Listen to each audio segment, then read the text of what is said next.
He's still the number one guy.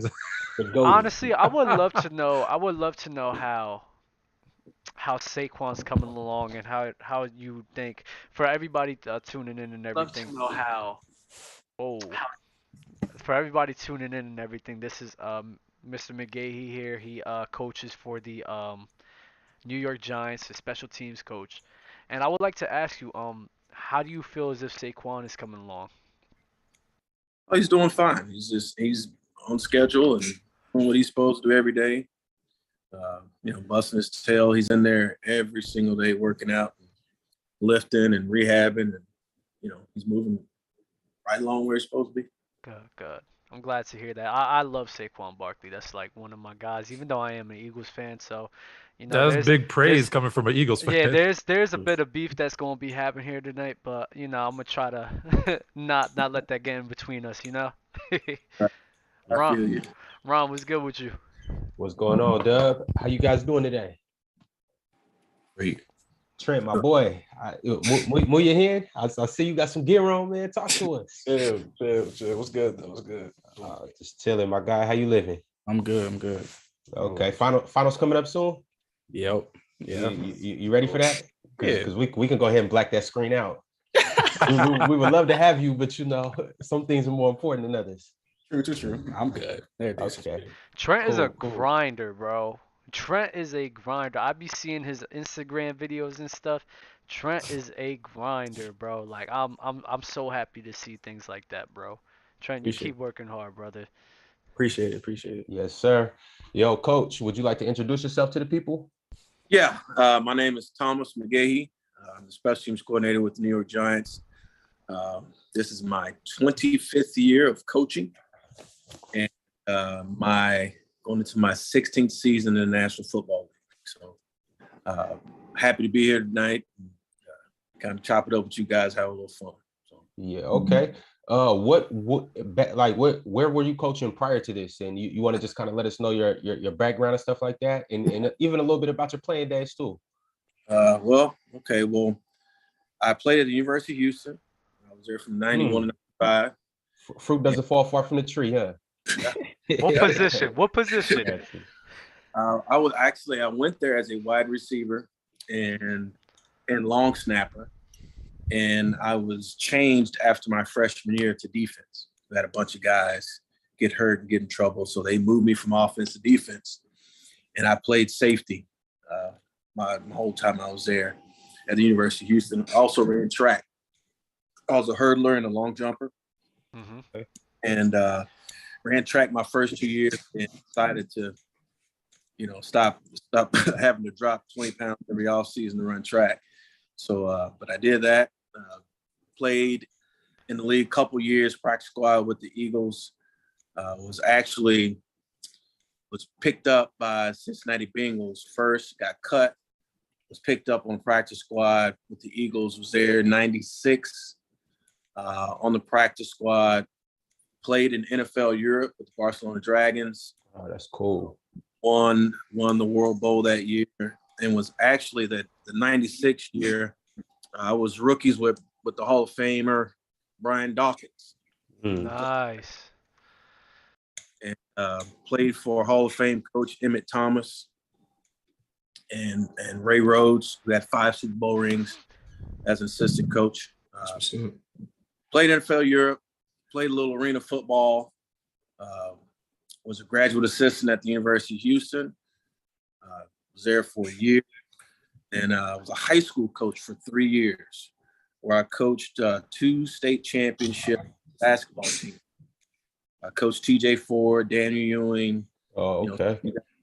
I coached those 2 guys when they were in high school. And, I'm familiar. Yeah, two really good. One was a first round draft pick. The other one played in the NBA for a little bit. So they played together in high school. Yeah. Oh, so you just had a monster team then? It was ridiculous. Okay. It was like the team was. We won. We should have won 3 state championships, but we won 2. But it was fun to watch. It was fun to watch. It was a great experience too. Coach high school football for 3 years, and then I left there and went to Kansas City. I was with the Kansas City Chiefs for an off season. And then I was with the Texans in the fall of 2001 when they before they even started playing football.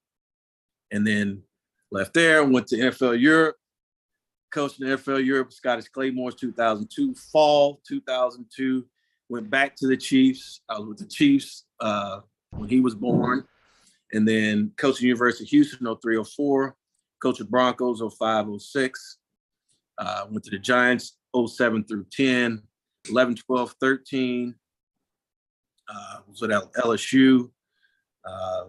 Coached Odell and Jarvis and about 60 other NFL players. Then I went to the Jets, 14. San Francisco, 15. Carolina, 16, 17. And then back to the Giants in 18. There I am now. Okay. Damn. Quick question. Ron, can I interrupt you quick, Ron? Go ahead. You got it. I don't know if you know this. So a good friend of mine is down in Texas, state representative, District 32. Shout out to Cameron Campbell. And I'm messaging with him right now. And because we were talking about something else. And I say, I got Thomas McGahy, who also went to U of H. And Cameron, you went to U of H. I go, do you know him? And he immediately capital letters T-Mac. He is a UH legend. I know him a lot better than he knows me. You kind of skipped over the university part there. You mentioned it a little bit. A UH legend? That's big. That's bro. He know everybody on this earth, bro. Like, I don't. It's like everybody like literally knows my. Like it's just weird. Yeah. He's messaging me like tell me to say what's up. So I want to pass on the message from Cameron Campbell, who says what's up. Offensive lineman, big dark skinned dude, right? That is him. In fact, he's made the news just recently because, as I said, he ran for. I didn't know that. That is awesome. Good for him. Yeah, I was his MC for his campaign. He used to do a weekly show called Friday Night Lights. But the Democrat who's going for governor, who's running for governor down there in Texas, just a couple of days ago had a speaking engagement, and there was a heckler in the crowd. And news in Texas, so that's what I was going to ask Trent if he saw this, was there's this big man who takes the heckler and like an offensive lineman just ushers him out the door. Yeah, it's Cam. It's Cam. It's Cam. I want to say Cam went to Cy Springs High School, which is literally the next high school down from where I grew up. He said he's in the chat right now, so I'm gonna go check it. If you see something, Ron, I think it says Cam. It says like Coach Cam cares. Yeah, Coach Cam cares. Yeah, so he put T-Mac and he put the exclamation points. So there you go. That's Cam saying what's up. He was working with the Houston Texans, and now he's, like I said, that's awesome. Gonna be representing. Yeah. So, anyways, I just thought that was interesting. So the second he saw your name, he was like, "U of H legend." There's a lot of guys. There's a lot of guys in the chat talking about. Trent is very familiar with the chatters. He's on the Discord, and everybody knows Trent, and everybody loves Trent. But they really don't agree with him and his Cooper Kupp takes. They're saying, you don't see this, but they're saying, and I quote, Trent's dad needs to give Trent a butt whooping for how he talks about Cooper Kupp. So I would like to ask you, how do you feel about Cooper Kupp and his season this year and just the overall talent of Cooper Kupp? Cooper Kupp. And also, quick second, Coach, can you also explain to them about how hard it is to continue to do what Cooper Kupp did game after game and what the preparation is like once you start to dominate, what the defensive steps they take to stop you? So break that. I got him. I'm the host right now. I just muted him. Go ahead, Trent. Say your first question again, and I'll answer his after that. Just what is your overall take on Cooper Kupp in this season and the talent level that you believe in Cooper Kupp? Yeah, Cooper Kupp, man, he's nasty. Like Cooper Kupp is nasty. Like he is, and you don't realize how big he is. He's a big dude. He's 6'2", 210. He can get in and out of his breaks like Cole Beasley. Like he can snap it off at the top. He has a really good feel in zones, and he has excellent separation at the top of the route. Like this dude is nasty, man. And Sean McVay does a hell of a job of scheming him up and being able to get him on the run and get him on the moves. Guys can't get their hands on him. They can't bracket him. They can't double him. You know, and that offense that they're in, you know, schematically, I think it's the best offense in the NFL, you know, scheme-wise, because they get you running sideways. It's sideways, sideways, sideways, and then all of a sudden, you know, they hit you with a bootleg or, you know, one of those where they pull the ball out and then inside, outside zone. It's so much coming at you. The linemen are cutting you. The defensive lineman got to run and chase. But schematically, what they're doing in that offense is just hard to put your hands on it. And Cooper Kupp is just, he's different. Like, he's different. Like, he's a problem. He really is. And Sean has really done a good job of recognizing his strengths and playing to his strengths and putting him in situations where he can dominate and make plays out in space. You know, and again, you put a big man, especially a lot of times he's matched on a nickel. Nickels are smaller guys, and you got a 6'2", 210-pound, you know, receiver on a 5'9", 190-pound, 185-pound nickel. You know, it's rare where you see a big man in the slot that covers. You know, that's why Marlon Humphrey's he's such a monster in there, because he's physical, he's long, and he can match up, you know, with those smaller, shiftier guys, you know, that play in the slot. But Cooper Kupp is nice. Like, he is really, really nice. And that's from a wide receiver, you aged legend, Dub. But I'm not. I hate debating this topic. I'm not going to debate this topic. It's so redundant. But I like asking this. I mainly ask this for Trent. But anyways, I would also like to know what is one of your most memorable moments while coaching the New York Giants in the NFL? Oh, that's an easy one. 07 Super Bowl. My first year there. I mean, that was an experience like I'll never forget. You know, the kids, you know, it was fun because we got a chance to bring the family out, and for me, more than anything, just watching them experience it. You know, seeing them at the end of the game, smiling, laughing, and just enjoying the whole deals.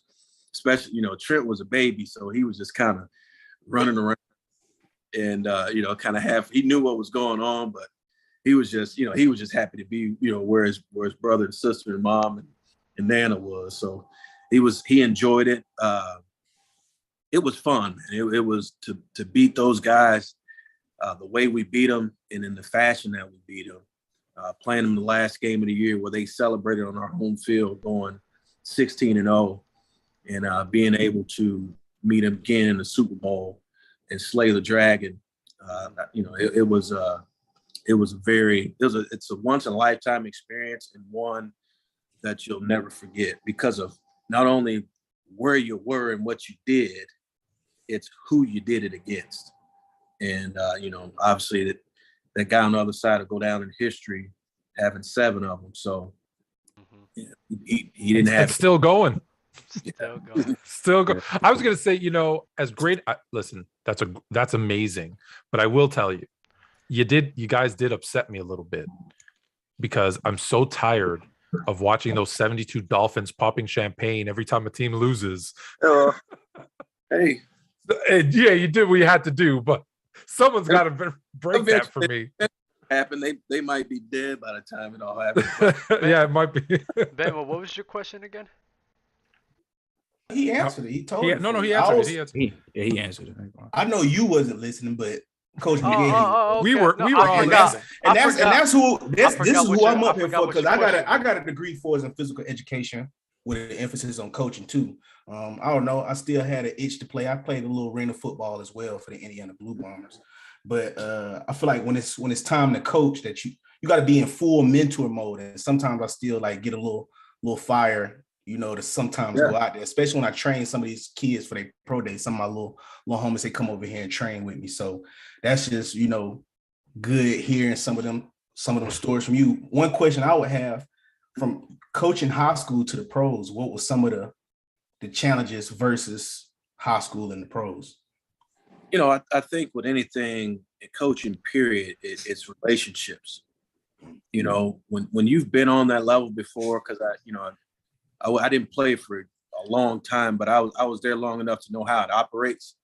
And when you've been on it before, you know what meetings are like, the meeting settings. You know what the training's like. You know what the players are going through, and being able to help them get through those times and being able to create relationships. Once you do that, it's all the same. I mean, to me, high school, college, pro, doesn't matter. It's all about relationships. And once you gain a person's trust, you can tell them, you know, whatever. And they'll listen. You know what I mean?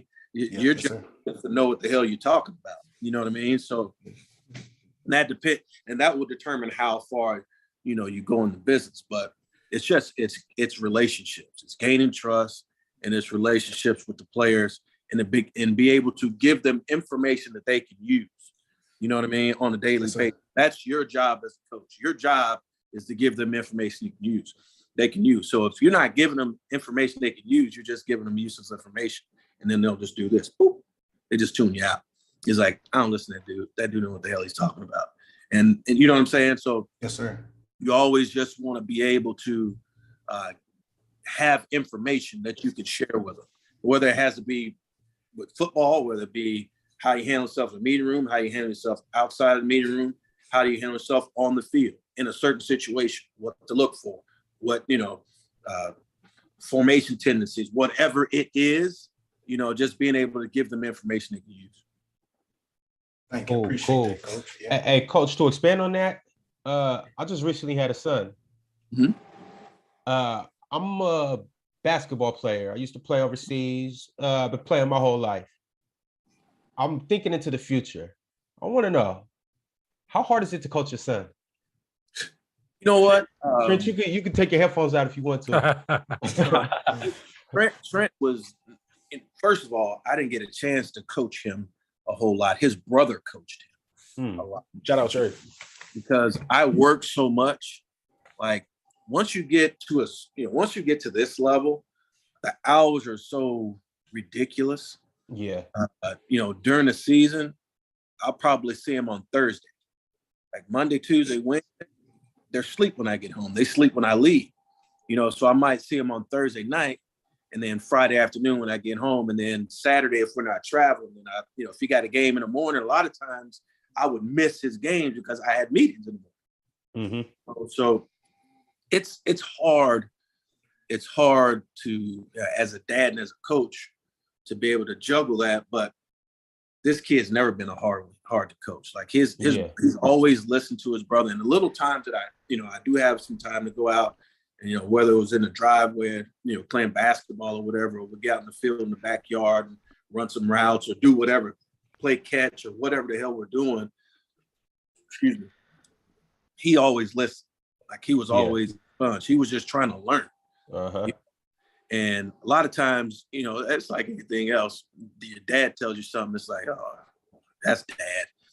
But his brother, who was his hero, who he looked up to, he listened to his brother wholeheartedly. And his brother's just like he is, just a sports junkie that loves football, that just loves all sports. Mm-hmm. And, that to MMA fight and everything else, he's made for this. Like he's been doing this. He's been battling back and forth with his brother since he was probably 4 or 5 years old, talking about sports, so, but no, that part of it, Trent's always been an easy kid to coach. That's cool. That's cool. Yo, Ben, what's up? How you doing today? I got a question for a coach. What's your favorite players? Like you, like who you teach? Like who's your favorite players? Like you've been around with? I've coached over the years. Mm-hmm. Oh gosh, so many. Like I'd be, man. I'll go back to when I was coaching in high school. We had this kid named Manny Ramirez, who played for the Broncos for a little bit. He was really one of my favorite kids because he worked his tail off. And I had another kid named Andre Bala. That was one of my position kids. And then another kid that was really, really good is currently training Trent now, a kid named Brian McGinty. And Brian was one of these really smart kids that was always looking to learn. And I taught him how to deep snap, and helped him with his deep snapping. And some of those are some of the kids, that high school kids that I've coached, that have gone on to do some good things. Other than TJ Ford, Daniel, and all those guys in the league, man, it's so many from my days in Kansas City, Dante Hall and Derek Blaylock, who also coaches Trent. He was one of my favorite players. A guy named Gary Stills, who was an absolute monster on special teams. He was 6'4", 250-pound defensive end, and he's got a franchise record for 30. He had 36 tackles in one season on special teams, which is ridiculous. And nobody could block him. Like, he was an absolute monster. And Lawrence Tynes, who was our kicker, who ended up coming to the Giants with us. He was there as a young kid. When I was with the Broncos, oh man, Champ Bailey, Nick Ferguson, John Lynch, kid named Darren Williams, who ended up passing away. My second year, Brandon Marshall, had him as a rookie. Gosh, there's so many of those guys, just good players, good men, super, super talented guys.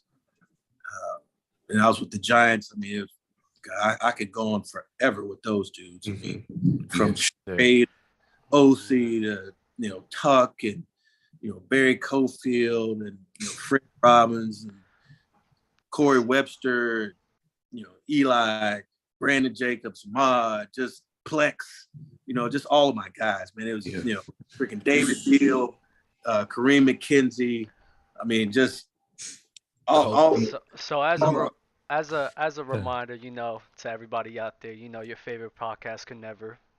We are not the same. Shout out to you guys in the chat.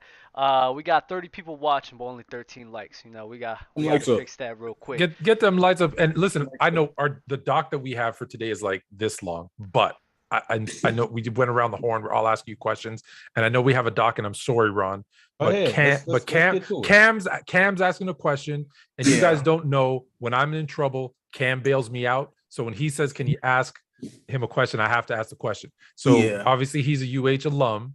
He wants to know how you feel about UH transitioning to the Big 12. And can you also tell us how you feel about that boy Tank Dell, too, from UH? Tell us about UH going over to the Big 12, and tell us how you feel about that boy Tank Dell, man. I'll say this. U of H going to the Big 12 is long overdue. It should have happened back in 1995 when they broke up the conference, the Old Southwest Conference. I don't think U of H should have ever been left out. For whatever reason, they were. Baylor was picked over the University of Houston, which makes no sense. But no, I'm excited because it's going to level the playing field, I think, recruiting wise, for the University of Houston, and I think it's going to thrust it. I'm going to go ahead and say this: top 15 program, I think, consistently, top 10 to 15 program. I'll say this because the most highly recruited area in the country, two places: Miami-Dade County and the greater Houston area. Those are two highest recruited places in the country. And everybody, and then just by the sheer numbers, we're going to have more because we're the third largest city in the freaking country. So now people are going to come in, those kids that are here that leave, when they come back, they're going to come back home. Or they ain't leaving. They just going to stay here. So now build a power at your house. And why would you have to leave when you got a top 15, top 10 program right there in your backyard? Why would you leave? Doesn't make any sense. You can represent your own city as opposed to going to a farm up in College Station or,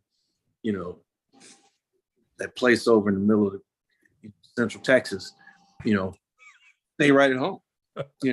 So, but no, Tank Dell is he's a little monster, man. That dude, I saw him the other day. You talking about some stick and separate, and he's tough as nails. when you see him, he's kind of slight. He ain't a real big dude, but he plays like he's 6'3", 210. You know, no, I like him. I like how he's made up. I like what he's doing. I like how they're working over there. And I like what Dana does to give him the ball. So that kid has a bright future. You know, you see a lot of slight guys that end up in the league, like, you know, DeAndre Hopkins one because he ain't real big. Yeah. But this dude's a dog. You know what I mean? Like, he's a dog. And I look forward to watching him play this year. Nice. Okay. Ron, Anybody else got any other questions? Ron, we're ready to get into it. We're ready to Let's get into it. I have another one, but I'm gonna save it for the end. Save it I'm gonna for save the it to end. that. I'm gonna save it to the end. Hey, Coach, by the way, every time we have an honored guest on, before they leave, we usually get their top 5 receivers, quarterbacks, or running backs. And we ask for 2 of those. I would like to actually get your top 5 either special teams players or top 5 returners. So can we get that? And then we'll do it at the end, right before you leave. Well, can I get that? And then your list of whichever one you want to do aside from that. All right. Okay. That's cool. All right. Pat, you guys ready to go? So you guys know the last couple episodes we did a quarterback tier list and then we did a running back tier list. Today we actually have a present for you guys as well. We got a wide receiver tier list. We're gonna get to that next. Right now, we got a mean player comparison. Ben, this one's for you, man. Yeah. This one's for you. Yeah. We should have had CJ up in here. Yeah. CJ would have been fire. What? Nah, definitely. Yeah, I'm sure he'll stitch it. Definitely. But look though. First off, before we do anything, I want you guys to go follow the Player's Choice Instagram. Go follow the Player's Choice Gridiron TikTok. Support us, like our videos, comment, and we'll reach out and continue to show you guys love too. Now let's get into it. We got Josh Allen and Lamar Jackson. Hold on, wait. Let's celebrate real quick. What's up? We about to hit 19K. Even after this week, we didn't really post a lot. We about to hit 19K. We're close to 20K, bro. Next week, I'm pretty sure we could push to 20K next week, bro. So thank you guys for sticking through. Thank you guys for being here, bro. We are about to hit 20K followers on TikTok. It's blowing up. You guys is here. We building a following, everything. Appreciate you guys for coming here. I know y'all hate me. It is what it is. Y'all just gonna have to deal with it. But it wouldn't be the same without me. Y'all know this. No, nobody hates except for me, Dub. Nobody hates you. Oh, I'm talking to the chat. Okay. That was extremely on the chat. But anyways, Ron, go ahead. All right, so you guys know how we do these player comparisons. Coach, we basically will name a category and you tell me which player you have in that category. And we're going to go down the whole list and we're going to get everybody's answers. So here's the order that I'm going to go in. I'm going to go Ben, Fluent, Coach, Trent, Bama, Dub. Everybody good with that? Let's go. All right, let's rock and roll.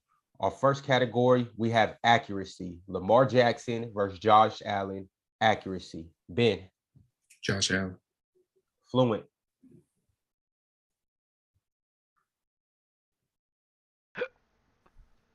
Josh Allen.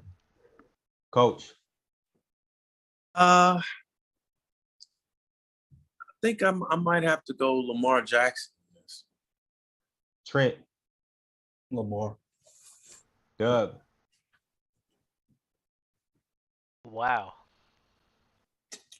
Don't do that. Don't do that. Y'all about to. Lamar. I'm trying to. Bama, just relax. We gotta guess. Yo. We gotta guess. Yo. We gotta guess. Yo. No, we could get his. Just go ahead. Go ahead, Dub. Go ahead, Dub. Yeah. Dub, you had a week to prepare for this. Come on, man. Son. Wow. No, I'm just shocked. Josh Allen. Bama. He ready to be nasty. Lamar. Okay. Next, we have mobility. Ben. Lamar. Fluent. Lamar. Coach. Lamar. Trent. Lamar. Who? Lamar. Dub. Lamar. Bama. Cooper Kupp. You went early with Kupp. Nah, Because Bama, that was a dumb one. you really got to tell us though. Who you got? Nah, I he got know. Cooper- Trust me. They Cooper know. Kupp. They know. They everyone knows it's Lamar. Come on. Everybody knows. Don't sleep on his ability though. Oh no, I'm not sleeping on No. him. He'll juggernaut coach. Like, I'll watch now. He'll juggernaut, but you can't hit Lamar Jackson in the phone booth. All right. Athleticism. Ben. Lamar. Floyd. Lamar. Coach. Lamar. Trent. Lamar. Dub.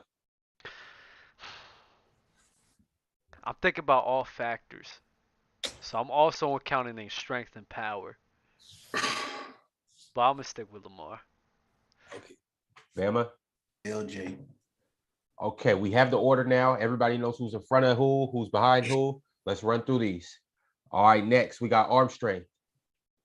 Josh Allen. Lamar. Josh Allen. Josh Allen. Dub. Oh, Josh Allen. Come on, Dub. Yeah. My bad. Big Josh. I give him that. He got it. All right, being able to throw on the run.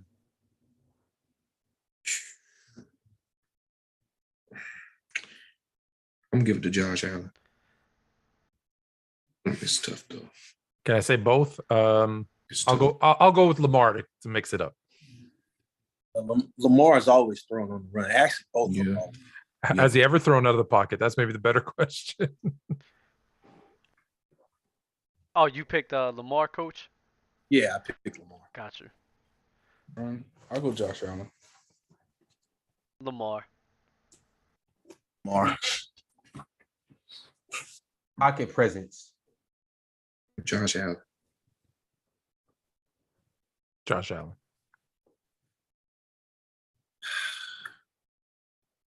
I'll go with Josh Allen on that. I think it's stereotypical, but I'll go with Josh Allen. Yeah.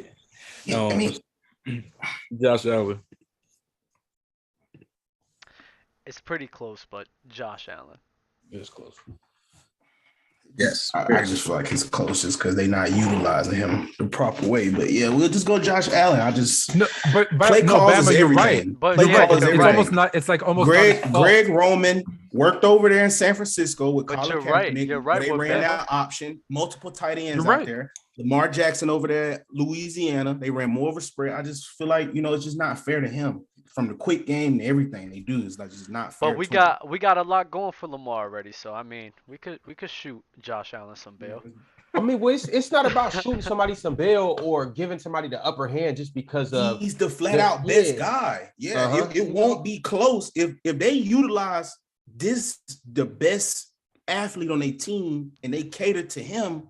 How Bills cater to Josh Allen or how KC caters to Patrick Mahomes. If they just cater to Lamar, like this dude is like something I've never seen. Coach, I'm pretty sure you agree. At the quarterback position, he's something I've really never seen before. It's like he's so unique.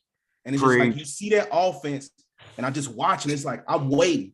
1 week against the Dolphins, they'll let Lamar air it out. He'll throw the ball 30, 40 times. He'll get you 442 yards, 4 passing TDs. And then the next time, they dial up 27 rushes the next week.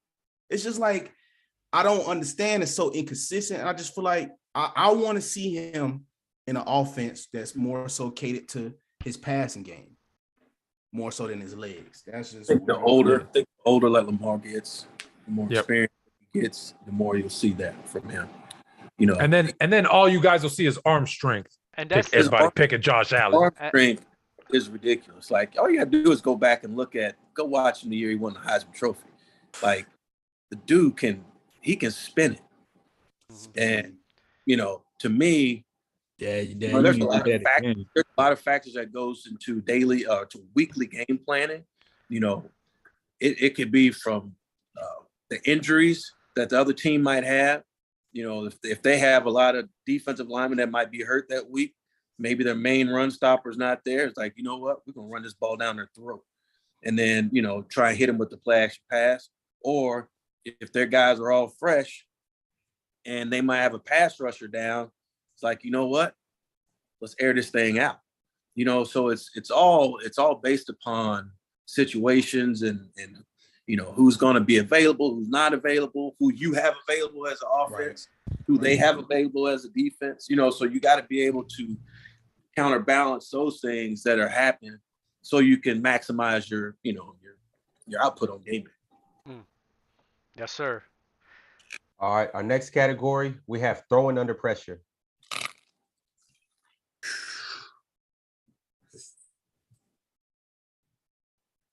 I'm gonna go Josh Allen. It's tough though. I'm gonna go with Lamar.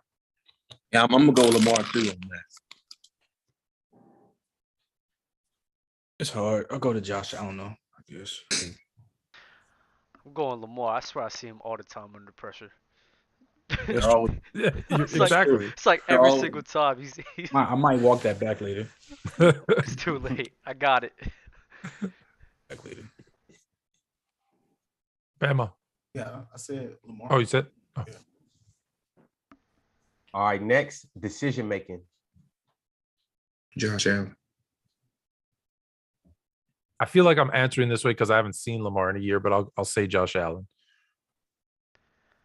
You know what? I think Lamar makes excellent decisions. A lot of times when you say decision making, I don't think it's who to throw the ball to. Going through your progressions. I think there's a lot of times where you pull it down, you got to eat it. You pull it down, you don't throw the ball into a crowd of people. You pull it down, you take off. Like, I think he does an excellent job because people are always coming at him. He's always having to make people miss. And I think he just does a really good job of making good decisions back to the pocket. So Lamar Jackson? Yeah, Lamar. My bad, repeat it, because I make a TikTok of this, so I got to get the name. Yep, Lamar Jackson. Sorry. No, you're good. Thank you. Josh Allen. I'm going to ride with Coach. I'm going to say Lamar. Yeah, I'm going Lamar too. Mental toughness. This is tough because both of them are tough. Both of them. I'll give it to Allen though. I give it to Allen. You know what? I'm going to go with Lamar because here's a guy who has limited weapons and is going to have to run. Like, he's the leading rusher on his team and has to take hits as a QB and still gets up and does it every. Yeah, I'm going Lamar Jackson. Yeah, true. Josh Allen. I'm not knocking Josh Allen, but I think when you compare the two, oh man, Josh Allen being in Buffalo in the cold, windy, rainy, it's a whole different. Don't get me wrong, Baltimore's. I was gonna say Baltimore's weather's not that much better. Yeah, but it ain't nothing. It's worse better. than It's better. Buffalo's are worse, and you don't know. You might come out there and it's 50 degrees and the wind's blowing a little bit. You might go in at halftime and come back out and it's coming down sideways. Freaking 5-degree lake effect snow coming down. You know what I mean? So I'll go ahead and say Josh Allen. I do know that, Coach. I'm an hour away. I'm in Toronto. We got the same weather as Buffalo, so trust me. Yeah, I know. Yeah, I don't have to play in it though, so I'm right, lucky. Exactly. Lamar. Lamar Jackson. I'm gonna go Big Josh, man. I gotta go Big Josh, dog. Just simple fact.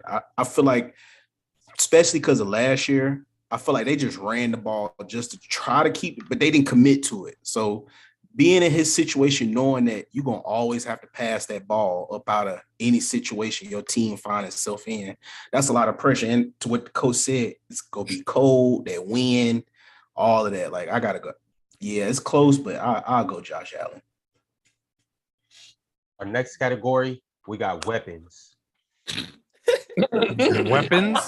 Like, who has better weapons on their team? Doug, would you care to elaborate? There ain't nothing to elaborate. Who Is has that, better? is that the question? Who's Oh, got who better has- weapons? Of course. Dub, why Do we would you need to put do that we in need to here? go through this? Why? No, we're not doing weapons. Why would you put that in here? Because I wanted to give Lamar Jackson an extra, like, little bump. So I say Josh You Allen. know, we all that know I has- say better Josh weapon. Lamar Allen. needs So no help. it fits the narrative. But all right, y'all don't want to do weapons. It's all right. Y'all don't want to. Well, I mean, that Yeah, doesn't skip- have anything to do with their skip individual weapons. skill. skip weapons. Go ahead. We all know taller? who Who's has taller? more- Me or my 8-year-old? Like, come on, man. Go ahead. We skipping weapons then, man. Dang. I'm Yeah, we here talking about trying- intangibles, Dub. Like when you do I'm over player here trying. comparisons, I'm over here they're trying to. I'm over here trying to intangibles. manipulate the situation, but it is what it is, bro. Like there You we got- go. You Oh, got no, caught. You got caught. Yeah, Next. we all know that Lamar, doesn't have. the Nah, kind of it's not weapons he even. should have. It's not even that. It's not even that. I saw from Kobe earlier this morning when I was on it. Coach, let me know if you feel the same way. They situations are their situations. You can't look at the next man's situation and be like, oh, I need that. Your situation is your situation. Now it's your job to figure out how to overcome your situation and be great from it. That is your legacy. So you can sit there and be like, oh, he ain't got the receivers he got. But at the end of the day, Lamar Jackson still was 8-3 with those same receivers, still make it to the playoffs, still won an MVP. So that speaks to who he is. Like you can't go put somebody's situation off on you because you don't really fully understand that situation on the outside. That's a fact. You got to make the best up out of whatever situation it is, whatever it is. That's like me as a special teams coach. Like the New York Giants fans are not going to, they don't want to hear excuses on game day. When they see those guys run out and they got the logo on the side of their helmet and they got the logo on the sleeve, like they expect performance, like a winning performance. So it none of that, you got to make the gumbo every week. Sometimes it's chicken, you got chicken and shrimp. Sometimes it got crab in it. Sometimes, Coach, don't do that to us right now. sometimes it's just brewing rice, but it better taste good. Right. So you got to figure it out. You got to figure out how to make it work. And everybody's situation is their situation. I literally just saw a video of Kobe, and he was talking about that. He was talking about how when he came into the league, his situation was different than AI when he came into the league, and their situation was different than Mike when he came into the league. So each one of them's situation was different, but they had to figure it out. Mm-hmm. They all had to figure it out. So regardless of what happens or how it happens, if you want to be great at something, you make excuses or you figure it out. You can't do both. I guess we'll take it out. That's a clip dub. That's a clip dub you need to post because that's some straight like facts, knowledge. You know whatever. what I realized, bro? Even when I will post it though. Even when people don't care about that sometimes. Bro. It's crazy to me. Like it's so annoying. They should start listening. Well, Doug, we don't need to post everything for views. Sometimes we need to post something just to give people just. Oh, I don't post everything. I don't post everything for views. I post what I like. Yeah, I wasn't necessarily saying that to even get at you. I'm just saying like. I posted an Albert Einstein story. And it don't matter that nobody watched it. It was beautiful. We'll have this conversation off. Okay, we'll do it later. Nah, but honestly, though, Dub, for real, for me, man, I feel like that was something good for the kids, the younger players to see because right now for sure. we're in a situation where everybody just feel like, oh, I'm gonna just go transfer and go over there, all these NILs. And sometimes that's what they need to hear. They need to hear stuff like this. Make the most out of your situation, whatever it is. If you third string, grind, work in the summer. You know. Listen, what I'm saying? I'm not taking a shot at this guy because people are gonna say I am, but I'm gonna tell you because people are gonna say, oh, you're picking on LeBron. I'm not. You cannot just handpick your teammates and go to a situation unless you've earned the right. That's why I never blame LeBron James for going to Miami. He earned the right to do that, what he did. Everybody else, you have to deal with the situation you're in until you earn the right to handpick your teammates and go to that situation. That's it. Only LeBron and Kawhi can do things like that. No, but all of them, they earned that right. It's not like they came into the league as rookies. You think LeBron, although he went to his hometown Cleveland, you think he was? I know. But just we 30 seconds. He didn't. You see his teammates? trust me, he didn't want to go to that team. He wanted to go to that team, but probably not with those players. He had to deal with that. 7 years, he earned the right to make those decisions. So you can't do that when you're 12. And you know that's what tends to happen with most rookies. Because right back to our initial topic, Lamar Jackson, he didn't ask to get drafted by Baltimore. Right. He was drafted by him. You don't think he would have been happier in Kansas City with all those weapons? Exactly. So he has to deal with the players that were already on the team. He has to deal with the coaches, the system they run. He got to deal with the city of Baltimore. He got to deal with the weather. He got to deal with everything because that's the situation that he was, drafted into. So, shout out to those that make more with less. Shout out to all the special teams guys. And let's get back into this as well. Next, we got footwork. I'm gonna give it to Lamar, but I don't even think it's close. What's the question? Footwork.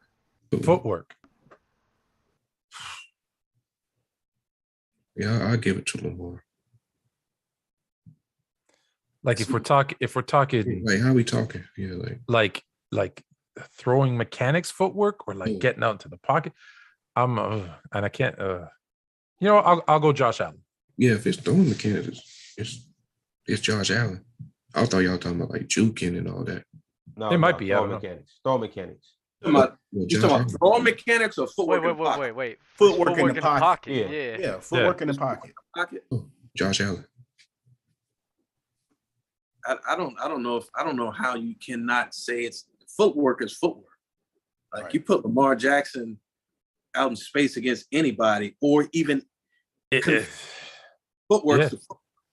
Yeah. Now you can get technical with it. And I don't know how many people can get technical with it, but I'm gonna say Lamar Jackson. Yeah. So that's why I tried to distinguish, because if it's getting out of the pocket and scrambling and that, then it's Lamar. I think, if we're going deep into who's throwing off their back foot, who's like those types of things, that's why I went Josh. So exactly. Tough question to ask, but yes, go ahead. I just want y'all to know this. Y'all set me up pretty good here, because Josh Allen's former coach is now my new boss. So I'm sitting up here. We forgot about that. Debating all Josh Allen, yeah. Dave's probably saying, yeah, T-Man, screw you. Hey, does he use TikTok? No, he does not use. I guarantee he does not use TikTok. But he got a bunch of kids that do. Well, hopefully they won't tell on you. He's a Trent. Lamar.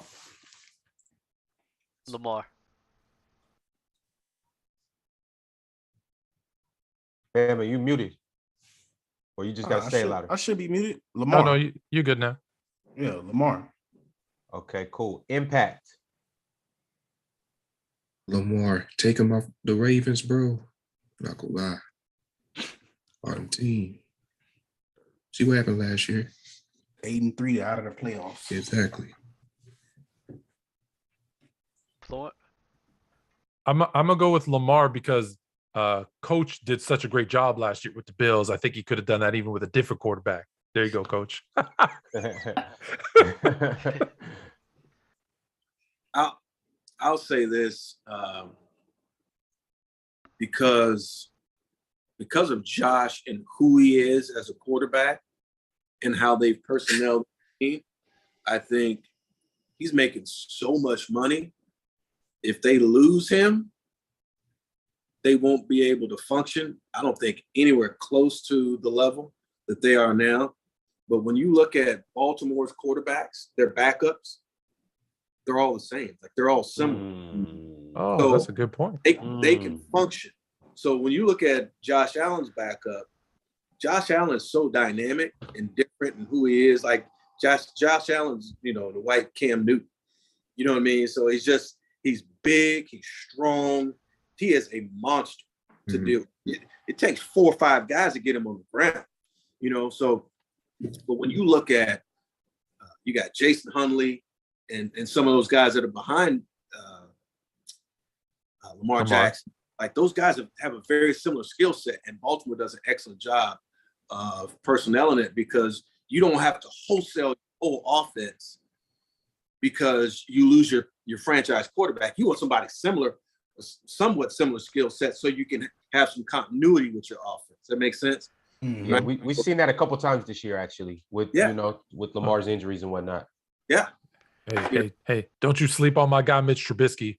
We're gonna see how good he is in Pittsburgh this year. Love you, Mitch. Trey, who you got?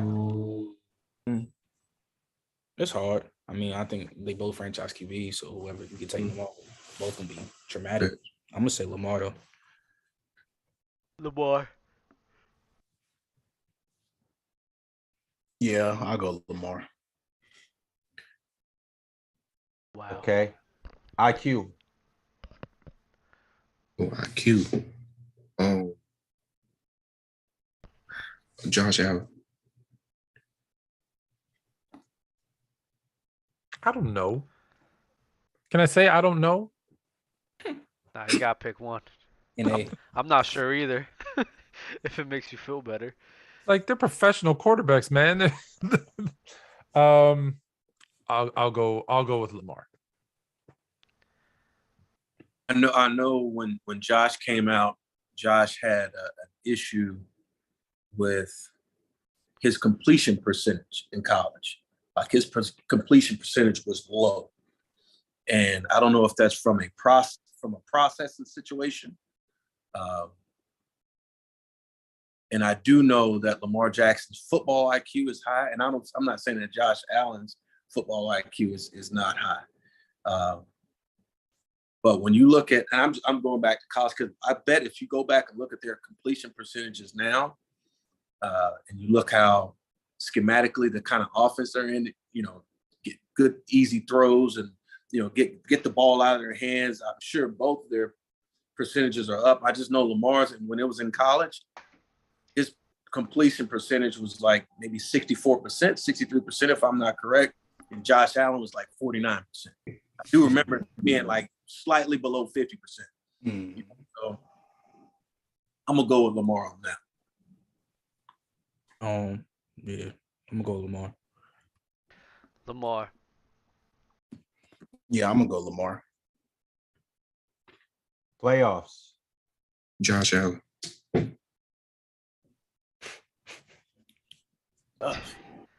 That's tough. Yeah, because that speaks to the team. Yes, Like, that's such a team thing. But game plan. Not necessarily Now we winning. see- Not necessarily winning.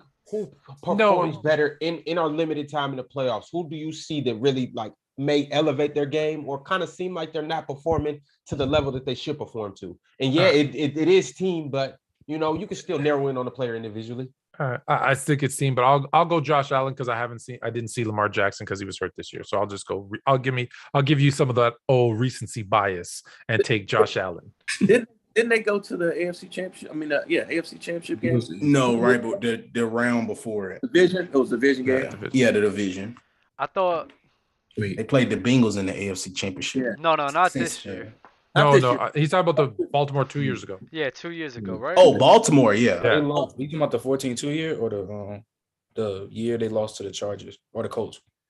Did they lose to Titans? No, they lost to the Titans. They also the Ravens. That was the year. That was the year Lamar had 500 yards himself. When they lost to the Titans. Yeah. Nah, the Bills faced the Chiefs in 2020. Mm-hmm. Then they lost in the divisional round. This year. And it's on you, right? It's on me. I mean, I guess off that playoff run he had this year, I'm gonna give it to him. Because besides that, he ain't had that much good of a game against the Texans. So yeah, I'll give it to Josh Allen. Josh Allen. Josh, I mean, I guess Josh. All right, fellas. Last one. Okay. And it's not least. Ben, but you're hilarious. You have given him. Let him ask the question. My bad, Ron. But Ben was hilarious. You've given Lamar almost every single thing, and it's like you don't even want to shoot Josh Allen even a little bit of bail. Because hold on. That's his opinion. We'll get into it. Let's do it. After this question, which overall is the end all be all, you guys can then tell us why you chose these individual categories. Now, who's the better overall player or quarterback? Josh Allen or Lamar Jackson? Ben. Josh Allen. Lamar Jackson. better overall player, take over the game. Whew, that's hard. Because both of them are dominant. Now you look at what Josh did in the playoffs, last year, and then we've all seen Lamar just take over a game. That's almost an unfair question. But you got to go. It's a production-based business, and it's a what have you done for me lately business too. So I'm gonna go ahead and go with Josh Allen on that. Like we just said, bro, that play. Yeah, for right now, because I think yeah. For right now, I'll get to Josh Allen, but he's just in a better situation than Lamar. I'll get to Josh Allen. Dub. Man. The only reason I wouldn't give it to Lamar is because of no, I don't even want to say that. Lamar Jackson. Dub had to pick, just so you guys know, Dub had to pick Lamar Jackson because he bases all his decisions on talent, not production. And if he did say Josh Allen, he would have got killed. Yes, Bama. He's consistent. I like it. It's consistent. I do think the talent level is so close. It's close. It is close. It is. Yeah, it's close. It's not. It's good, but I don't know. I just think Lamar. Talk to us, Bama. I'm going Lamar. And I hate to say it, and not to undermine nobody. However, that's how y'all feel, but this is how I feel. I think it's not even close. All right. So first off, the reason why I say it's not even close, they asked the GOAT twice. They asked Tom Brady twice. Who is the next guy you want to see, the heir to your throne? He said Lamar Jackson. Then they asked him, who's your favorite quarterback to watch when you're not playing? He said Lamar Jackson. Also, met him at the 50-yard line after the game. He tells him, hey, man, you're going to have a bright future. You just need to learn how to slide more. Brady constantly, always, also in the offseason, Lamar Jackson working on his throwing mechanics with who? Somebody that works out with Tom Brady, utilizing the GOAT's resources. So, I don't know. I don't know about too many other people, but I like to believe Tom Brady know what he's talking about. You know what I'm saying? Because he could have said Josh Allen. He could have said He could have said Justin Herbert. He could have said so many quarterbacks. Why did he say Lamar? He only said Lamar. So that's why I got to go. And I look at Lamar. I watched him at Louisville. The dude, I don't know, ran for 1,500 yards and almost threw for $5,000 at the same time, 4,700, accounting for 60 plus. That's ridiculous. It's a real creative player. So I saw him when he's in a situation where he can be him, and I've seen him, and he's making lemonade out of lemons right now. He's making the best up out of that situation he is in Baltimore. No matter how old school Greg Roman tried to get, Lamar Jackson figured out a way to win the game.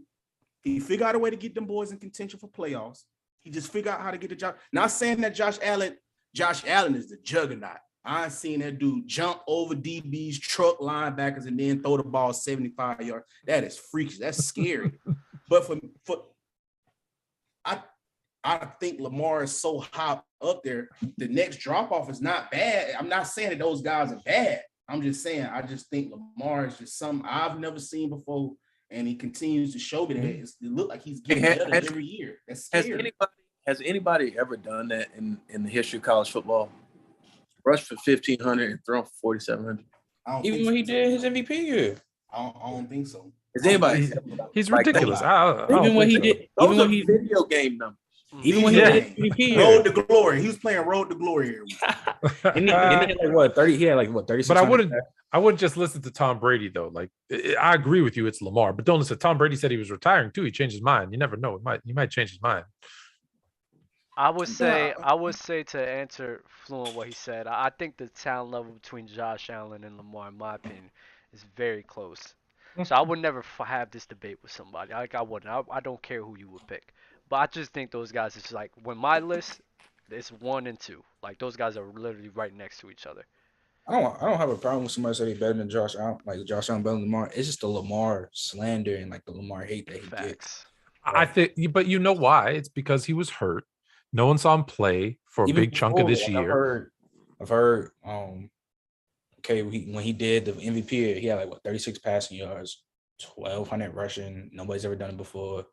And I guess you could say he underperformed, but people still downplay he ain't had 500 yards by himself in that run. in that game all, against the Titans. all I want, You can call it empty stats. You can call it what you Yeah. want. That's still crazy. all I would hey. ever argue against is what Ben's man CG came on to saying. It's a mile. Oh yeah, no. It's not a mile. It will never be a mile I saw, between the two. yeah, the one you talking about, he said, what's the difference between him and Jalen Hurts? Yeah, that's just Lamar's more than just a runner. Lamar will always be more than just a runner. And bro, people are not going to act as if they wasn't talking about Lamar as an MVP in the beginning of the year. Like, we're not going to sit here and act like that never happened. But revisionist history. It is what it is. I think next year he gonna have his weapons back, so he will definitely be in that top 5. I think he will be. He might be, bro. It's just that he's gonna get a downfall. This AFC so stacked, bro. Like, they ain't pick up no wide receivers. They probably not gonna draft one. Like, to be honest, I don't see them making the playoffs with that roster. Bro. Baltimore's in a division. Bro, with Cincinnati that has Joe Burrow that just went to the Super Bowl. With Jamar Chase, and you got Deshaun Watson. And Deshaun Watson leading that Browns team. Like, that's a tough. And Pittsburgh, I get it. Quarterback's going to be a question mark, but Pittsburgh's always good under Mike Tomlin, right?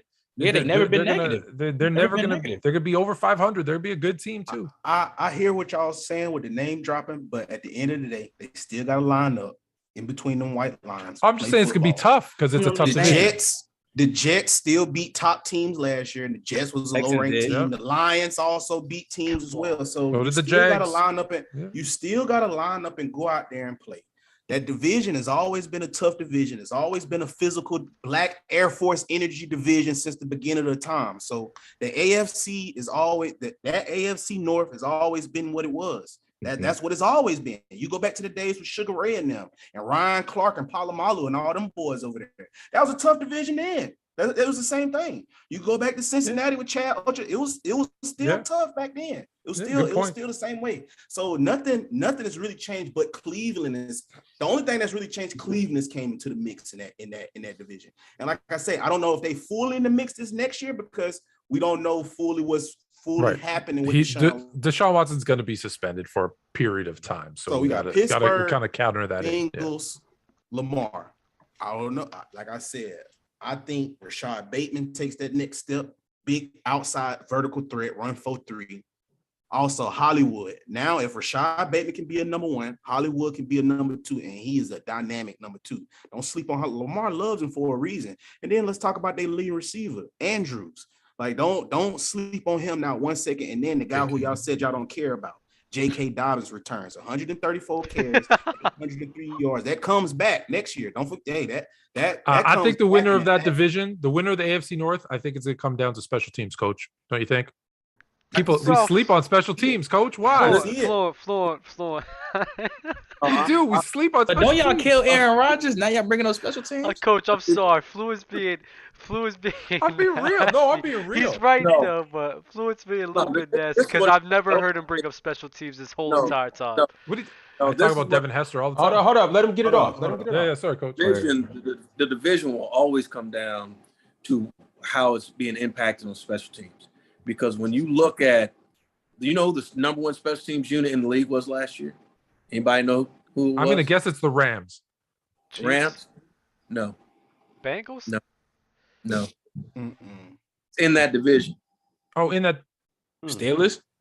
Bengals? Oh, no, you said no Bengals. It was Cleveland. Cleveland? Ravens? Well, there's only who's left? The Ravens. Wow. The Ravens have been in the top 10 in special teams consistently more than any other team in the league over the last 15 years because of the head coach.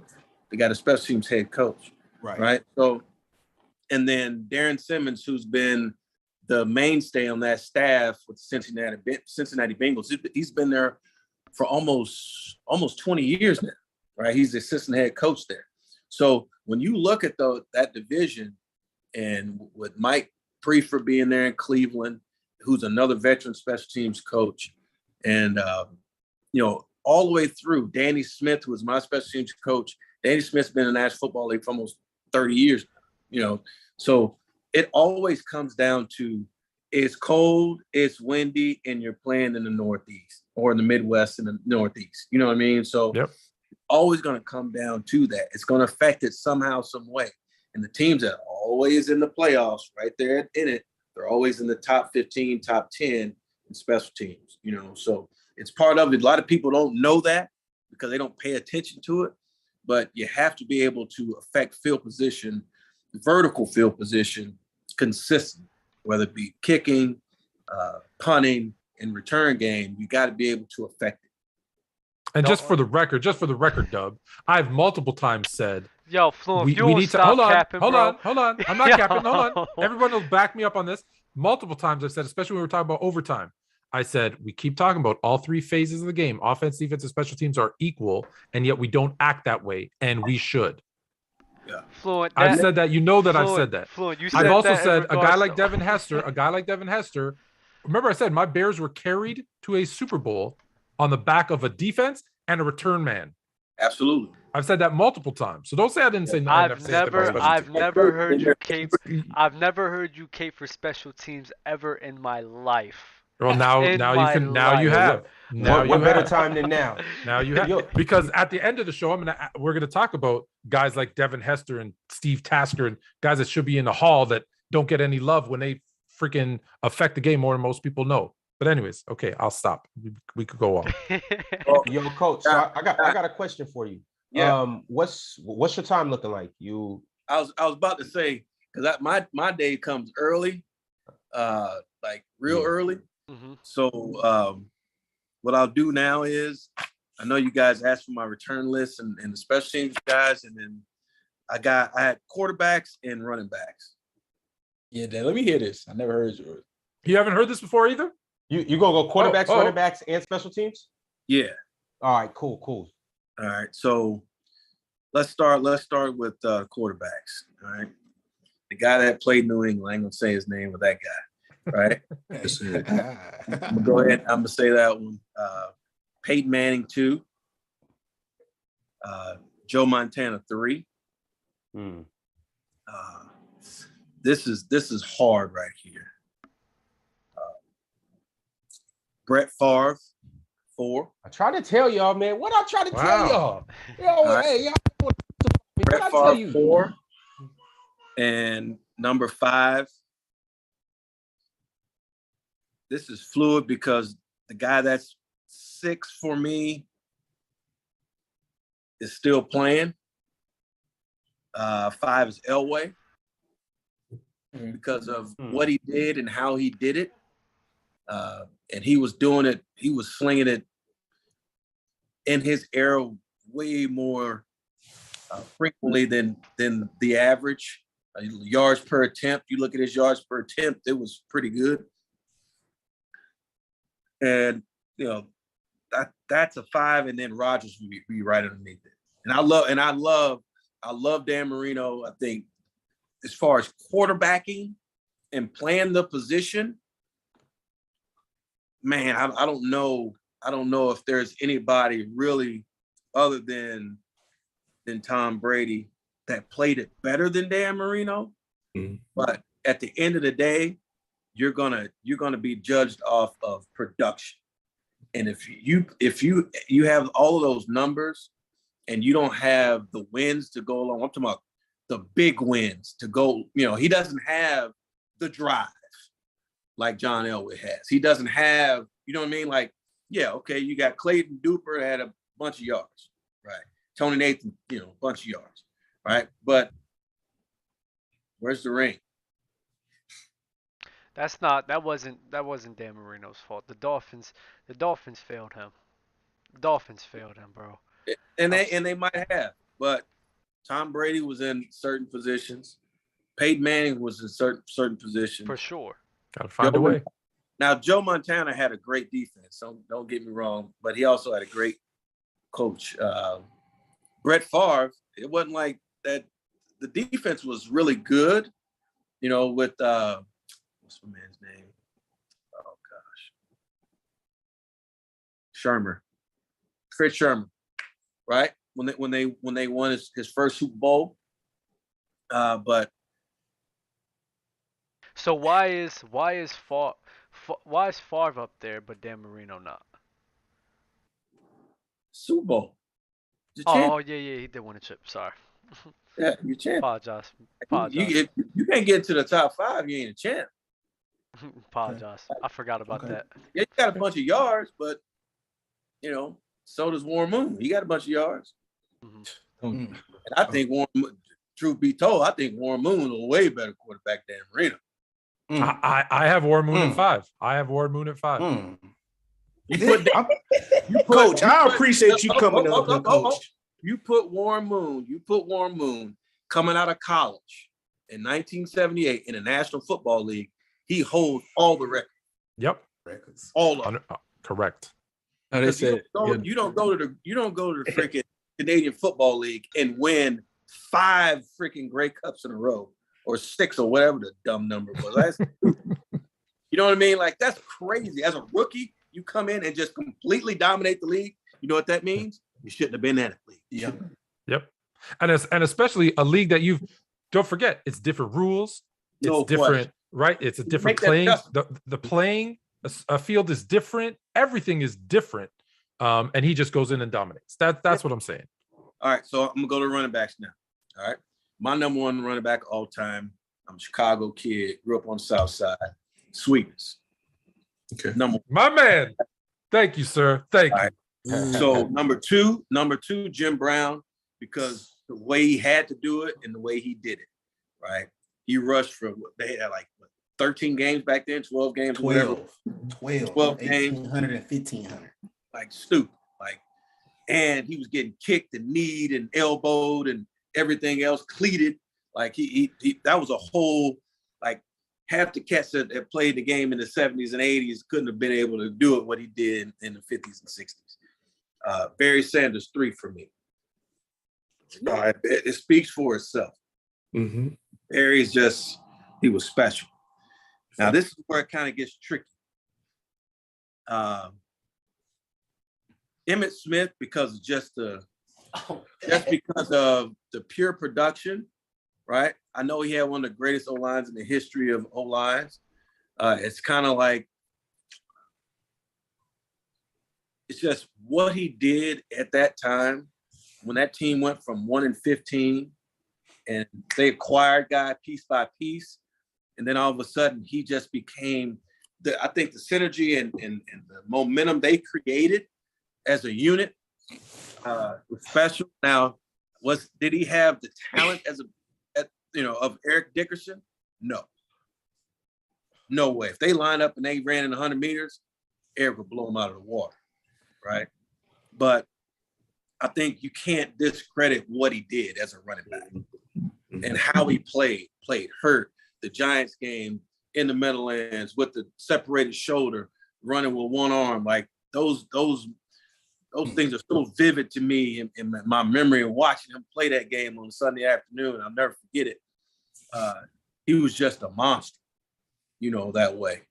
And then the 5th one for me, and like this is like one of the hardest ones ever. Eric Dickerson.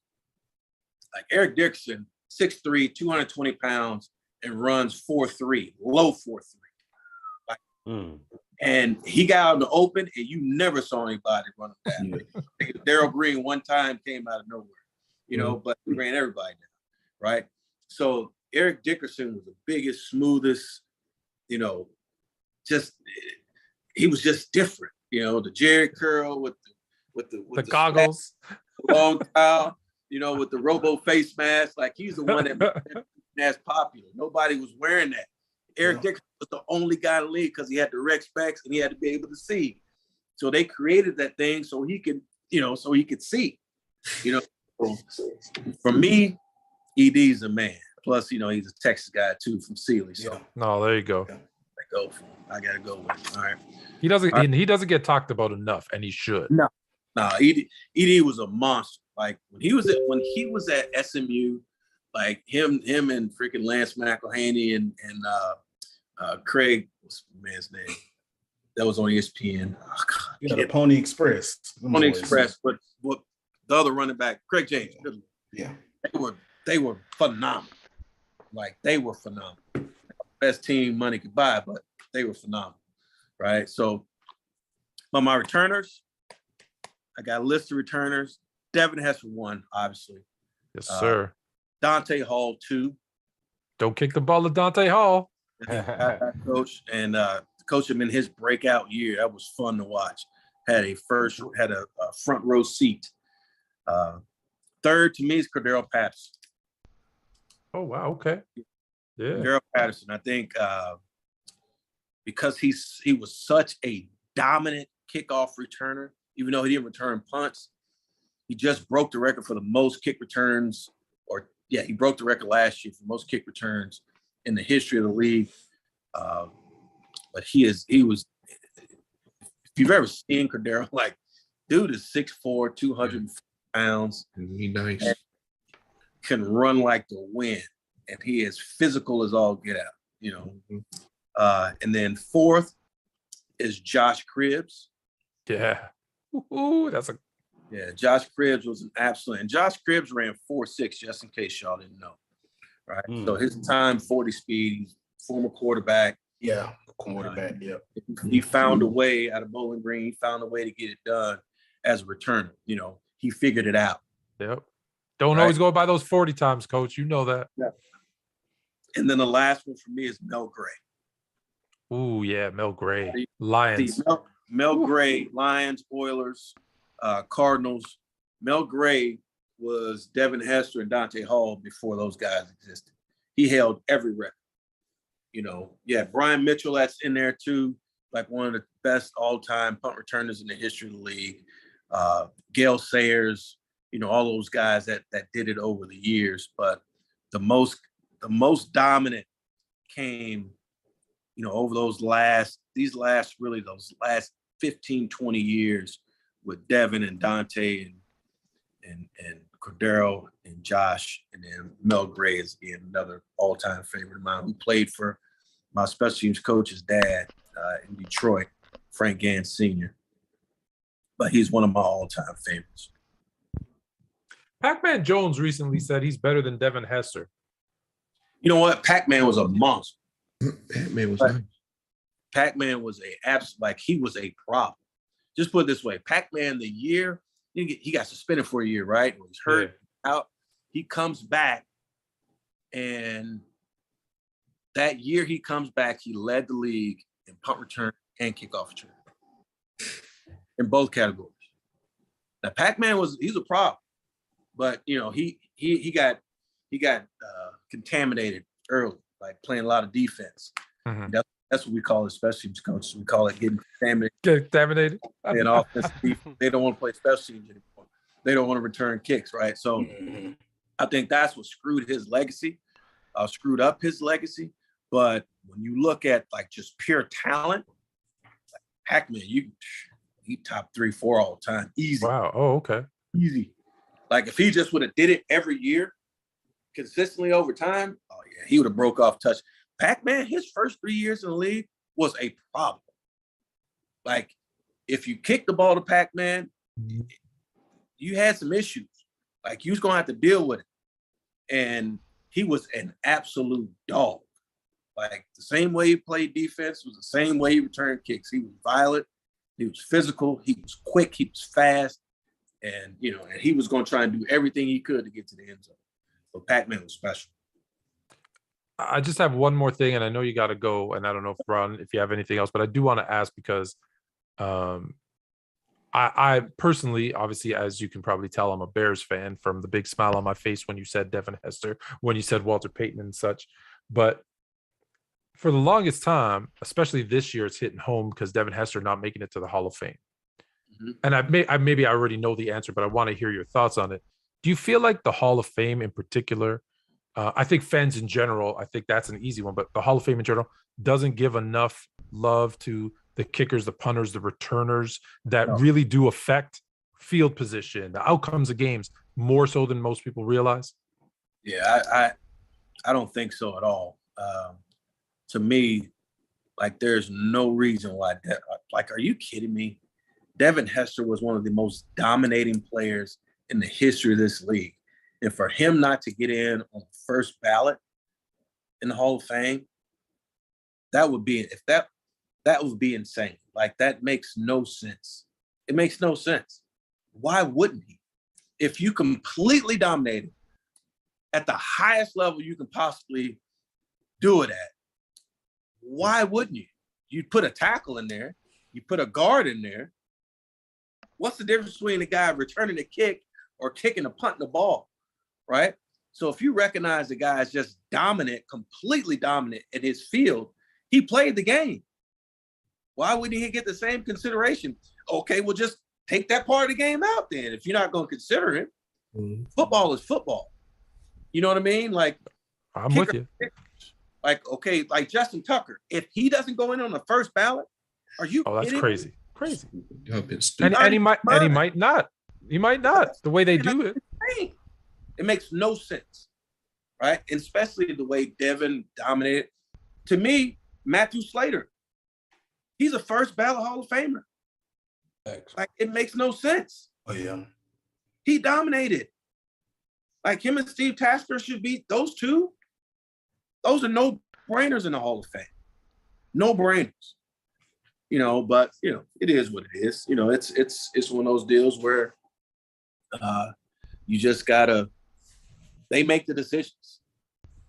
You know, so it's frustrating to. They make the decisions, but a lot of the times it's the wrong decision.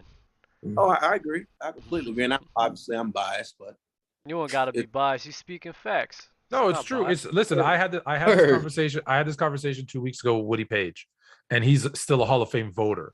And he's like, you'd be surprised at some of the biases you hear in that room when they're doing those votes, right? And some guys are trying to change it, some guys aren't. But it blows my mind. There's just I get it, and I don't get it. I understand the historical. They didn't look at them the same, but today, in today's day and age, seeing how much of a game changer some of these guys are, like, you would think it would have started to change. And so I just wanted to bring that up because I don't think it's changed enough. And I agree with you, and it hasn't. It's unfortunate, but that's the life we chose. Yeah, man. Fair enough. Life we chose. So. And it's so crazy, and this is why I say, like, with you saying that, Fluent, I'm surprised you never told me that. But you know, there's always gonna be bias in some way, shape, or form, even with people who vote on these things, these man-made awards. So that's why for me it's really hard for me to value a lot of MVPs and things of that nature, because it's all stuck on people's bias, bro. Even the most professional people have a deep bias towards something, and it's so hard to. I try to black out. I've never told this story. I try to black out special teams because, as I told you guys, like, I played wide receiver in high school, but I was also on special teams. And I had a block in the back penalty on a kickoff return for a touchdown that cost my team a game once. And I never lived it down in my own head. So it's just, I know how hard it is to do it, even at high school. So I can't even imagine at college and in the pros, how even more difficult it is. So anyways, I'm going to go cry in the corner. Well, Coach, appreciate you for coming out, brother. You guys appreciate it, man. Yes, sir. Hey, Coach, you're welcome on here anytime you want to come. Anytime you got something to get off your chest, or anytime you just want to come talk football and, you know, let us casuals know what's really going on in the mind of a real professional. We will take it.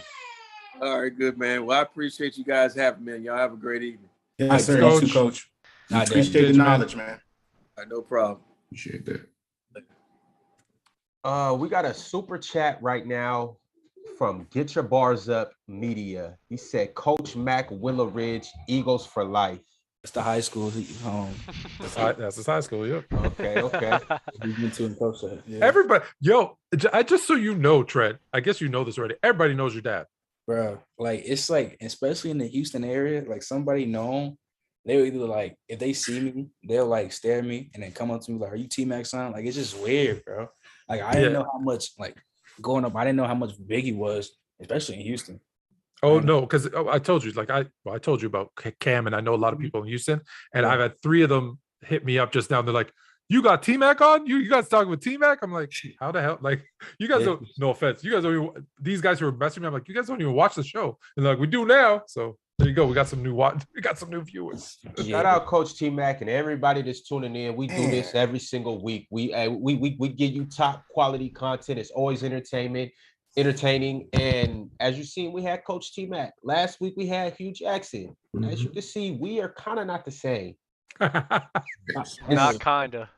Stop We playing. it's not kinda. It's hashtag we are not the same. That's cool, man. I'm glad he dropped that knowledge, man. You know, I get tired of you casuals all the time. Trent, thank you, bro. We appreciate I you. appreciate. I You know, really it's appreciate it's so you, man. good. It's so good to You know talk. what I'm Like, saying? no, it's so good to hear it because, like, sometimes, you know, you're on a certain level and you hear someone in who's doing it professionally. It's like, yes, exactly. That's what I feel. Or shit, I didn't think of it that way. I thought of it this way. That's a new perspective that I should look at. So we appreciate that, man. I love it. Yeah. Because all my dad taught me how to do is, like, he was a presser and a dry cleaner. That's all I know. If you want a crisp shirt, I got you. Yeah. Oh, All right. For your suits, LaRon, I got your shirt. You get those suits, I can have those shirts crisp. Cool. We're gonna make it happen. We're gonna make it happen. And we're gonna be up in Toronto really stepping. And if you guys want to join the game, come get with us. Yes, sir. We got a super chat right now from my guy Taz, who may be joining us next in Bull of the Ring. He said, Trent, what's the best advice for a high school football player? I mean, I would say your journey is your journey. Don't worry about anybody else. Like, stay focused on yourself and stay grinding. If you have the opportunity to get a divisional offer, always stay humble. Don't get it into your head because anything can happen. Like for me, before I even got on first varsity, my first offer was Auburn at a freshman camp. Ooh. I blew up at the end of my freshman year, I had like 10 offers. And then after my sophomore year, I went from 10 to 40.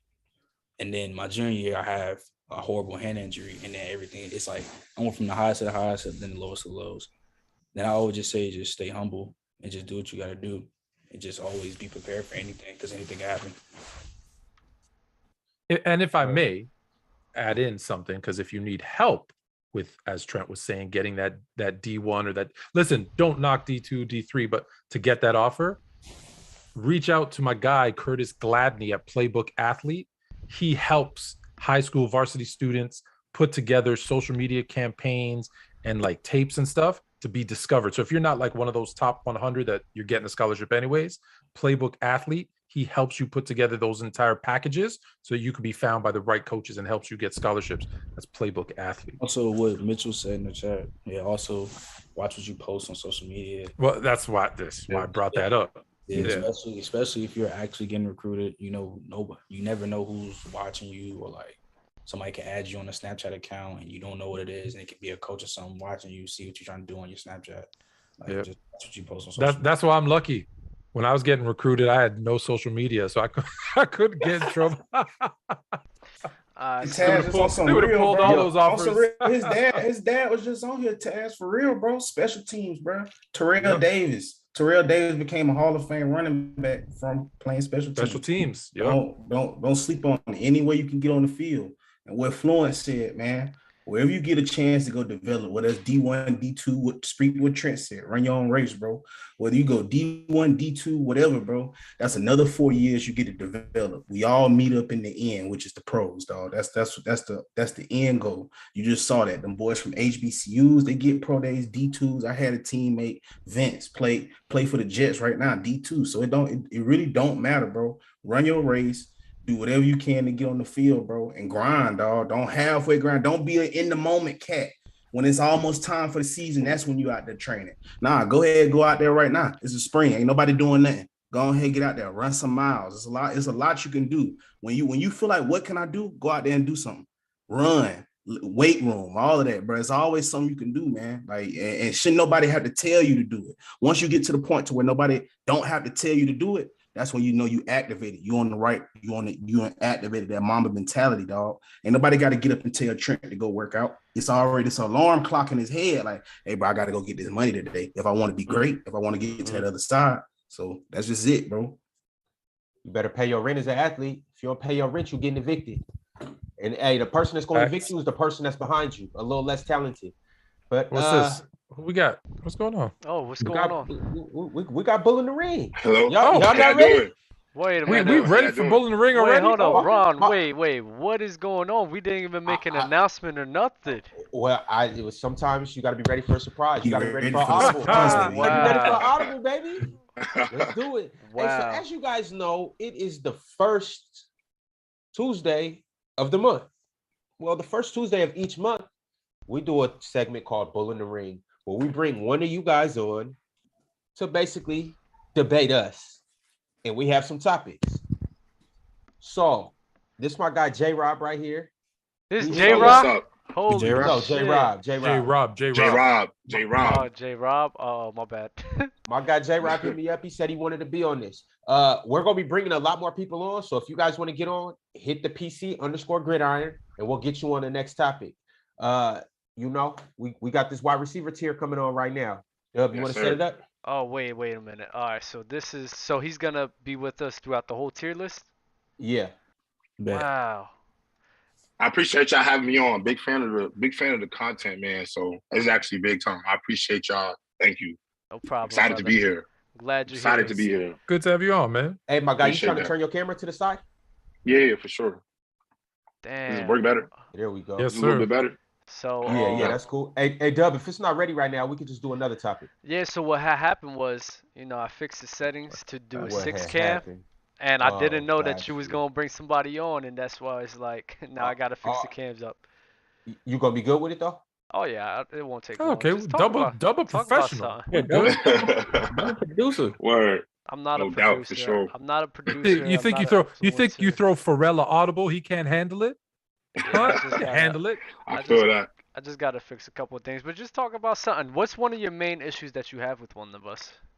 I like man. starting that out with people who come on. Right now's your chance to get anything off your chest. Exactly. Yeah, I'm not gonna lie. My favorite line from all y'all is nasty, because there do be a lot of nasty takes across the player's choice.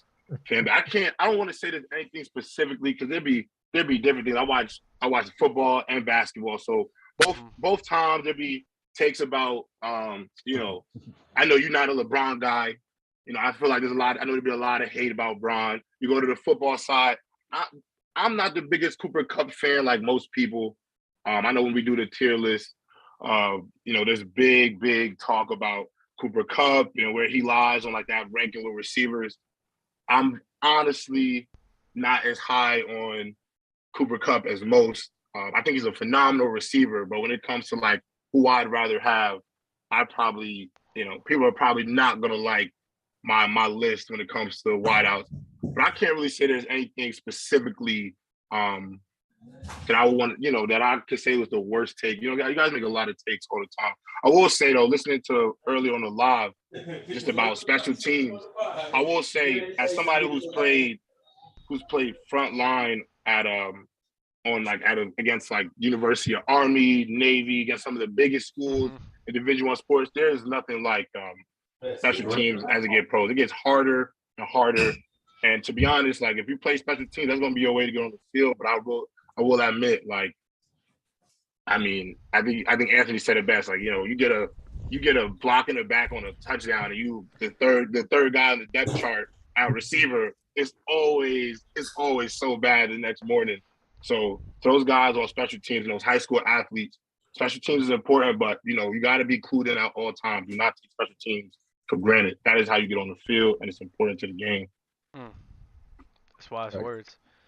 Yo, once again, shout out to all our moderators in the chat. Shout out to everybody that's donating through the super chat. Shout out Garp the Fisted. Shout out T-Bone. Shout out Garp the Fisted again. Shout out Garp the Fisted one more time. Yo, come on, stop giving him all this love, bro. Like, come on, bro. Like, that's Dub Nemesis. They be on Dub. Yeah, T-Bone, summon them boys. Let me go and summon them boys. J-Rob. Oh, J-Rob. We lost J-Rob. Yeah. J-Rob. We lost J-Rob? Looks like I did on my screen. Oh, okay. Yeah. Hey, there he is. Here you go. Damn. Also, shout out some guy in the chat. He's another moderator, Trent McGahy. McGahy. That's Trent. Shout out him, whoever he is. That's playing, man. Trent, I'll just get off this show right now, bro. They playing with you, bro. Y'all ready? Y'all ready for this tier list? I think everything's set. Yes. I just gotta fix it. Let's do it. Hey, yeah, Trent, let's do it. What's the biggest game y'all got next year? Can't wait to pull up. Biggest game we got. I gotta look. So I think this is our last game. This is our last year in the AAC because we moved to Big 12. then the following year after that. It depends, bro. I gotta look at the schedule again. Well, we need you to pick a game. Probably Cincinnati. Because I think we need you to pick a game because me, Ron, Coach Cam, your dad, we're all coming. Bet. We're all coming. Bama gonna be there too. You coming too, I'ma Bama? You drag come his through? ass there. You didn't that far from Arizona. You can hop over. We'll get Ben from Carolina if they let him out. I got no problem, bro. Coming. Just I'll be there in spirit. Yeah, I know Dub can't come. He's not allowed in Texas. Nah, it's not that. It's just I would love to be there though. I'm gonna see when is that? All right. When is that happening? No, we got a long time. It's next season. Let's get to some tiers because I'm starting to get tired. I will be the first one to say if I'm able to go, I'm definitely gonna go. Yo, Ben, how you feeling about this tier list? Whoever get Cooper Kupp, man. Number one. Whoever at number one. He better be in that 6. He better be in that 6 to 10. So we got our tier list set up. Let's go. We got our tier list set up. Y'all know how it is. We're gonna do the top. We're gonna do the top 35 because they gave us 39 receivers. So it's gonna be 4 receivers. Okay. Oh, the chat needs to give us our order. Chat, you give us. Sir. J-Rob goes first. J-Rob, put me with number 1. You know what, J-Rob? Yeah, you come up with the order. You the get some bull in the ring. You go ahead. You give us an order. So number one, I feel like it's pretty easy. I'm going 17, Devontae Adams. I think no. He's asking for your order. Hold on. No. Chat. Give it to us. He's not a guest. He's in here right now. Yeah, he's not a guest. He's first though. He's in the ring. He started off speaking facts though. That was nice. Started off speaking facts though. So I like that. Dub, I guess you can already list that because he already said where he wants to put him. Is he the first one on it though? I don't know if he's no. AJ Brown's the first one on there. I sent you guys a tier list. You did? Yeah, we can't see it on here. Just call out the name of the person. I can't see the pictures. Yeah, I can't really see it either. But I'm gonna. So Dub, why don't you just take down Dub? Just give us an order, and you just say the person's name and the player, and we'll put them where they belong. We'll go J-Rob. We'll go Trent. Oh wow, J-Rock actually said. J-Rock actually said something that I was gonna go with. J-Rob, Trent, Fluent, Bama, Ben, Ron, and then I guess Dub. You said Dub last. Dub last. I hope I get Cooper Kupp. Hope I get him. J-Rob, so you got AJ Brown number 1. Where you gonna rank him at? Oh man, like 8, maybe like 7, 8. You can put him 6 to 10. So you can put him 6 to 10. Oh, 6 to 10. So the tiers is 1 through 5, 6 through 10, 11 through 15, 16 through 20, 21 through 30, and 31 through 35. I'll put him in that 6 through 10 tier for sure. That's good. For sure. Then we got Trent. You got AJ Green. Yeah. AJ Green, and this is right now, right? Yeah, right now. Not all time. Right now. I'm aiming between 21 and 30, 31, 30, 35. So put him 21 to 30. Yeah. 21 to 30. I ain't gonna say he that, but and put him 30 and 35. So I'll put him 20. All right. We got. I'm just nostalgic. Fluent. It's me next year. Amari Cooper. Amari Cooper is 6 through 10. Put him ahead of AJ Green. AJ Brown, excuse me. You started with the AJs and the colors and put him ahead of AJ Brown. AJ Brown. Okay. Now we got Bama. You got Allen Robinson. 15. 15? 11 through 15. 11 through 15. Got you. No respect for Allen Robinson. Ben, you got I can't say it. Amon-Ra St. Brown. Amon-Ra. Monty St. Brown? Amon-Ra. Naming some god. He the dude from the Lions? Yeah, the Lions. Yeah, he's from the Lions. I don't even know him like that. He's not bad. I like him. He's young. He led all rookies, I think, in receptions this year. in catches. He had like over 900 yards. He didn't break 1,000. Yeah, he but good, bro. definitely He's gonna good be receiver. good, but It's gonna be really Nice. great. I like him. I put him 21 to 30. Yeah. in front or behind of AJ Green. We put him behind. Oh. Wow. Wowzers. No. I just realized something. Go ahead. He's going experience. Oh, you did this wrong? No. 26 to 30. 26 to 30. Yeah. 26, yeah. All right, who's next? So you put him behind AJ Green? Yeah. Now we got Antonio Brown. Who got him? Oh shoot, who got him? Ron. Doe, did you pick? I'm last. Ron, you got Antonio Brown.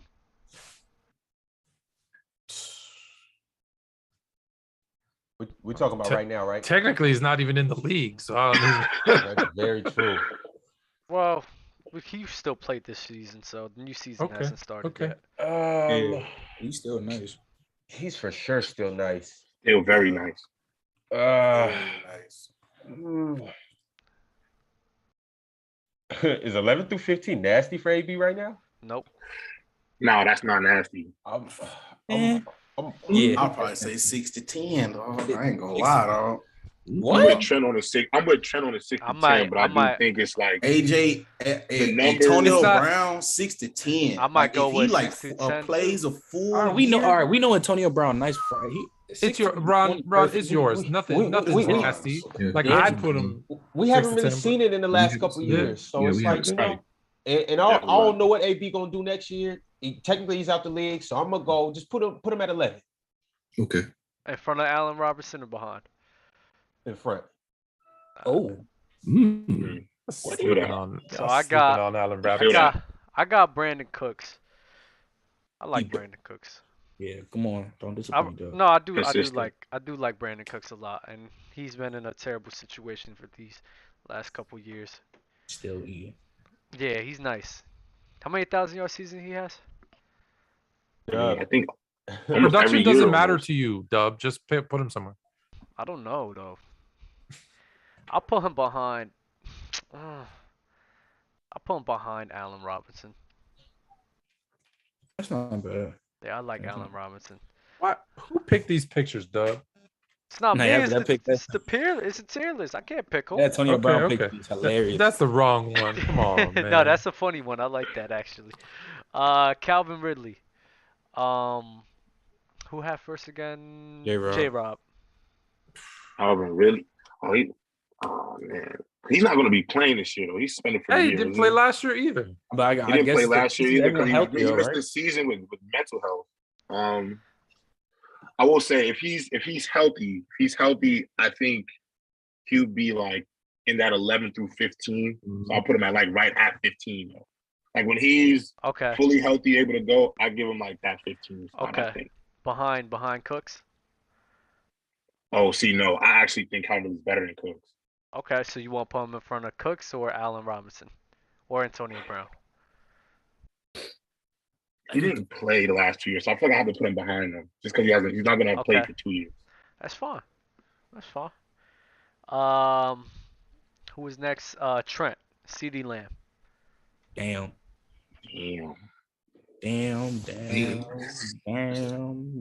Calvin really only just missed this year. I'm not gonna lie, I think Calvin should be way higher. But the year because 2020 he played and had 13 yards. No, I'm saying Calvin Ridley. You're right about that. This season, and he's missing this year and next year. So it's like trying to count these two. Put him right. Put him right. Yeah, I said that wrong, but I mean like this season. He's not this season. He's not gonna play, and then next year he ain't gonna play at all. Right? Yo, even though he's probably gonna drop, put CD 11 through 15 behind Calvin. Okay.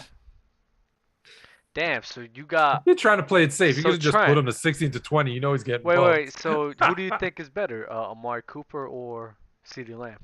Right now, I think it's CeeDee Lamb. I don't think Amari Cooper should be high. So why wouldn't you just put him above Amari Cooper? I mean, they both gonna drop. Amari Cooper both gonna. I'm not putting a CD 6 to 10. Nah. Yeah, CD ain't 6 to 10.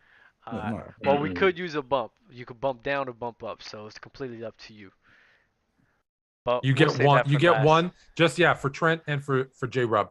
You get one bump. You can use it anytime, and you only get one. So once you use it, it's done. And then once you've bumped a player, no one can touch that player again. All right, so now we got Laviska Shenault. I think it's fluent. Received from the Jags. Yeah.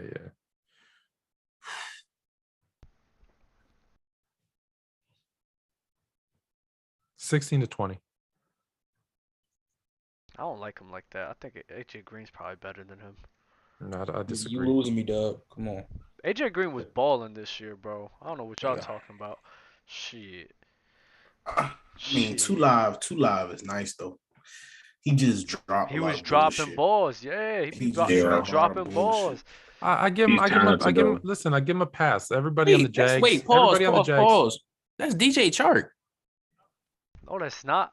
Oh, that is the. Come on, man. You know we can't see the pictures. Henny Dub back at it again. Oh my God! I really, my bad. I thought just leave him there, Dub. You know what? Just leave him there. No.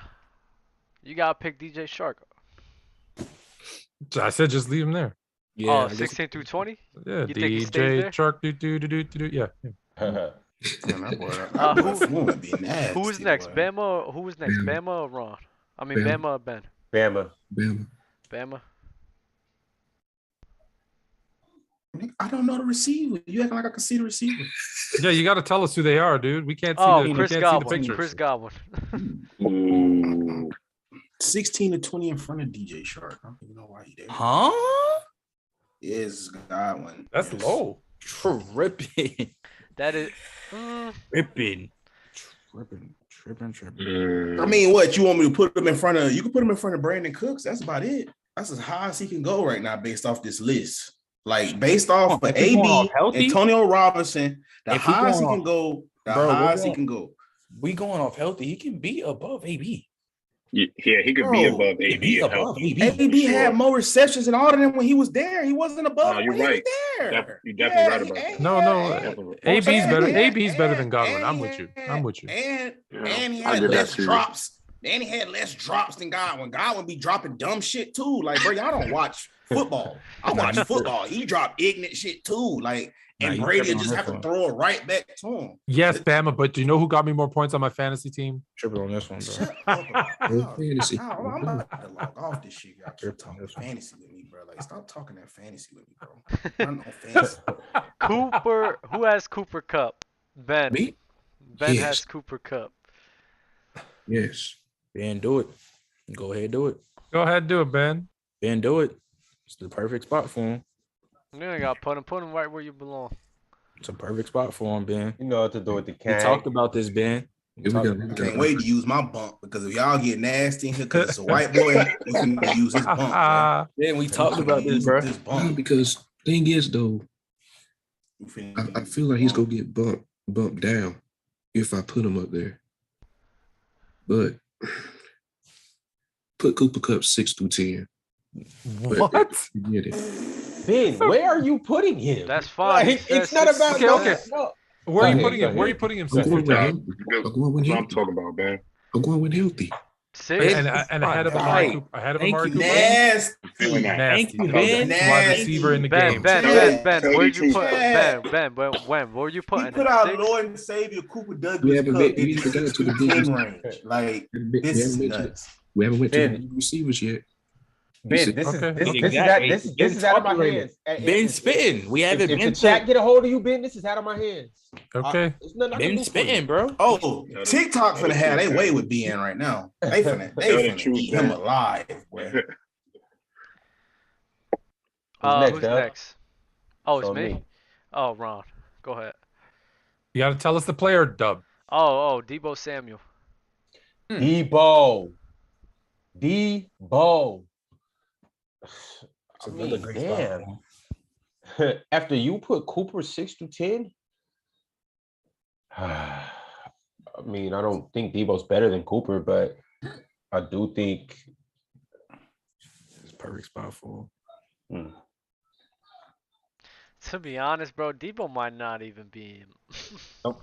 Whoa. Too much dip in your chip now. Yo. Hey, let him do his thing. Go Don't ahead. get Go ahead. casual, bro. Don't get casual. Put average 18 yards a catch. For real. I'm ready to Is put that Debo it? on that 1 through 5. He gotta be. Put Debo 1 through 5. Gotta be. Thank you. Gotta Put Debo be. 1 through 5. We talking about when Gotta healthy, be. he gotta be.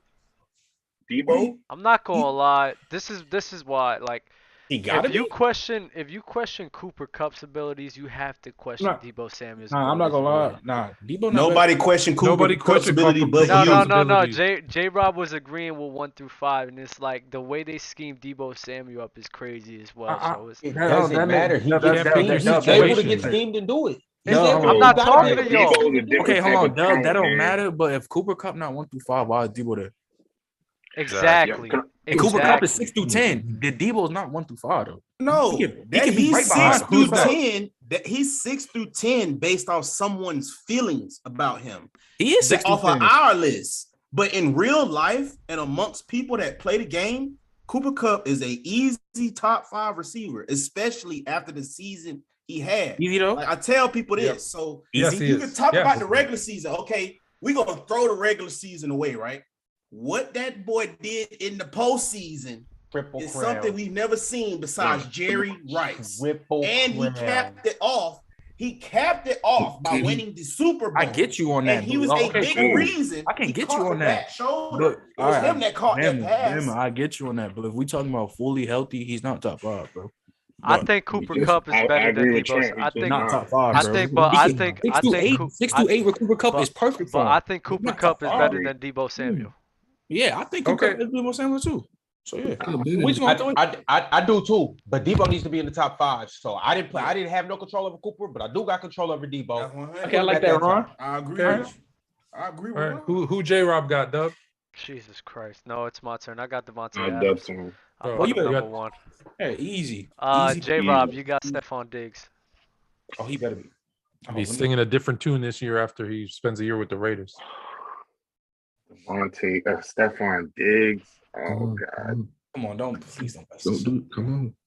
Come on, don't mess this up, bro. Don't be mad, but he's like if Cooper Kupp is 6, he got to be 6 through 10 as well. Stephon Diggs? What the f? He got to be in that 6 through 10 tier, yo.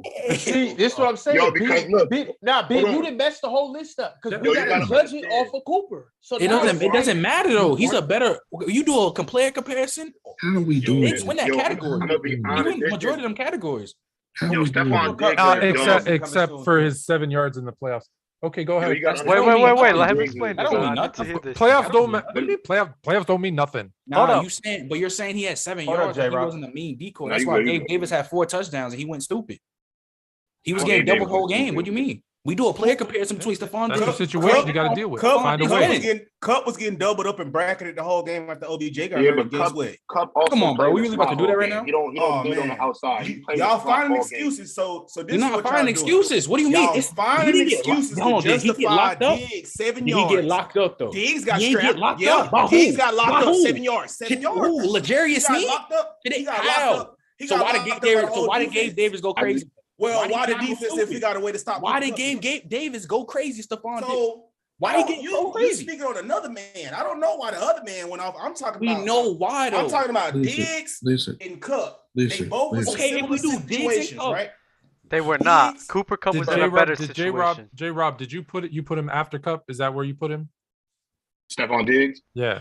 Yeah. Okay. So there you go. So there you go. J-Rob, what was you about to say?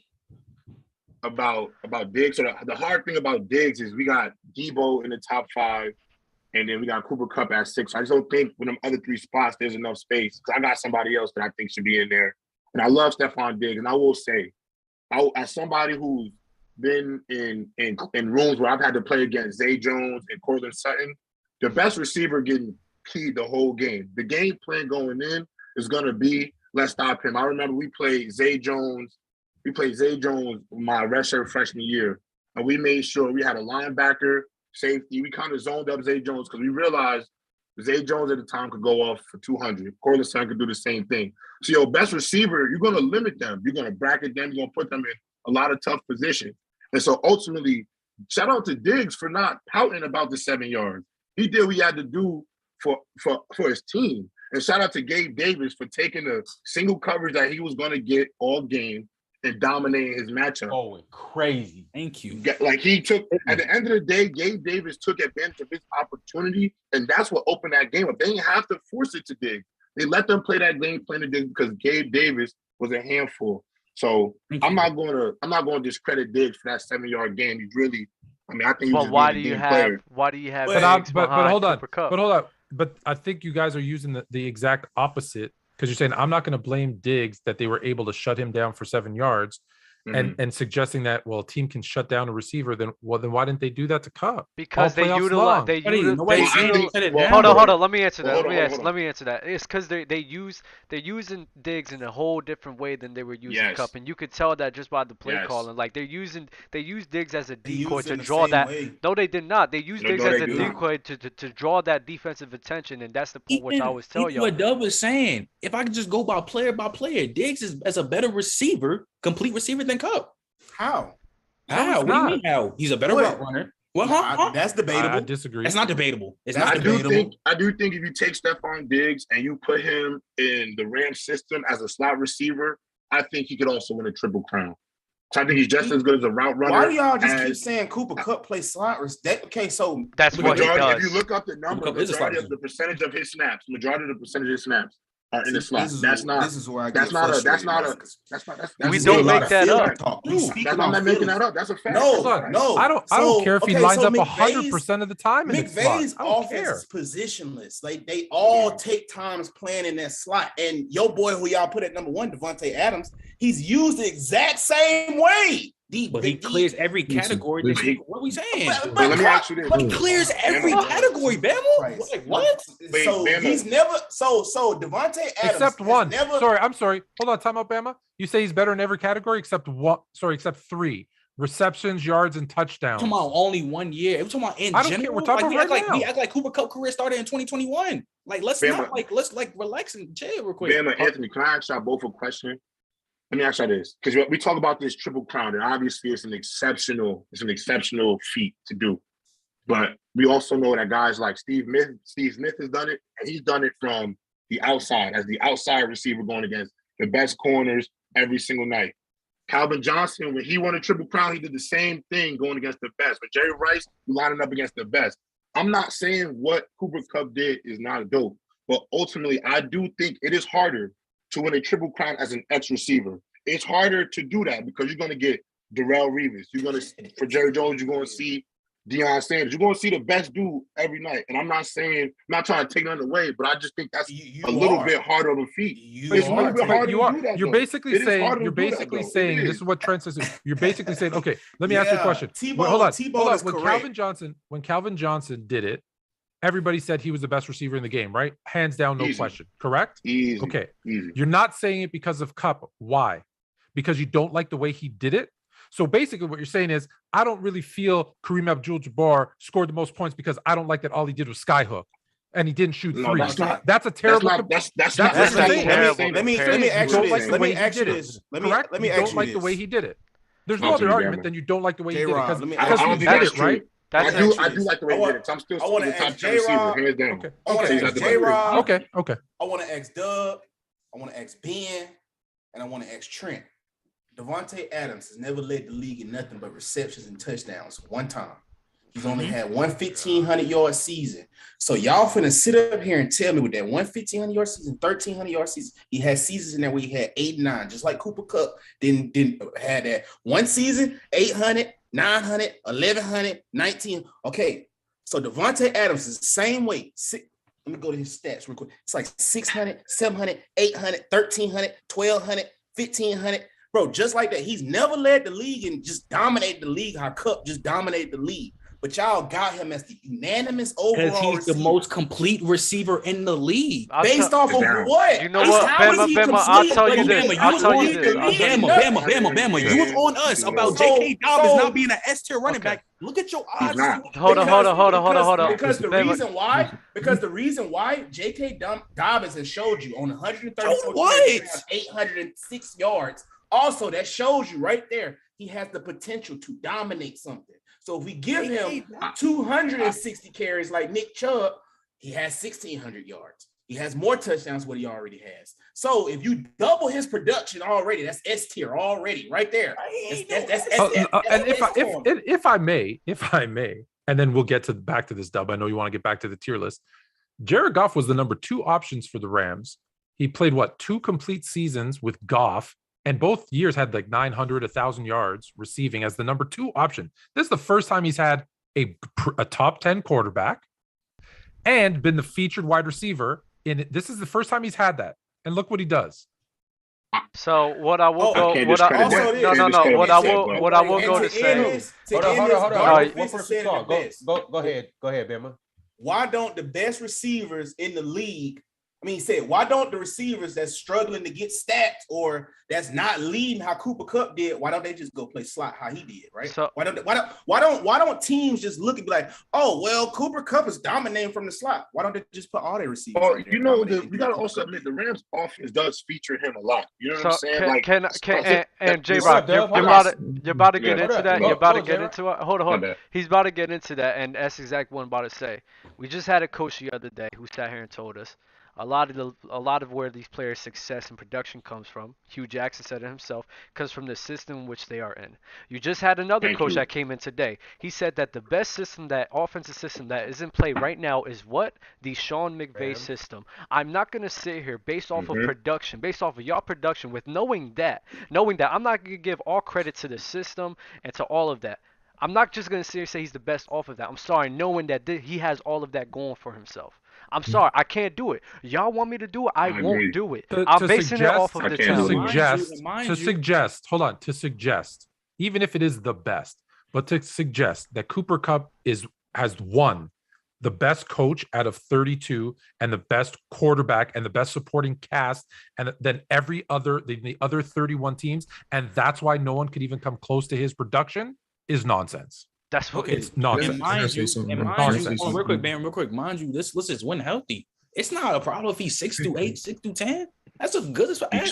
That's a good number. That's a great ass spot for him because it healthy. Shit, you still got him. You still got D-Hop. Still got Michael Thomas. Even bro. DeAndre Hopkins was getting 1,000 yards with me throwing him the football. We're not gonna act like D-Hop wasn't top 2 2020.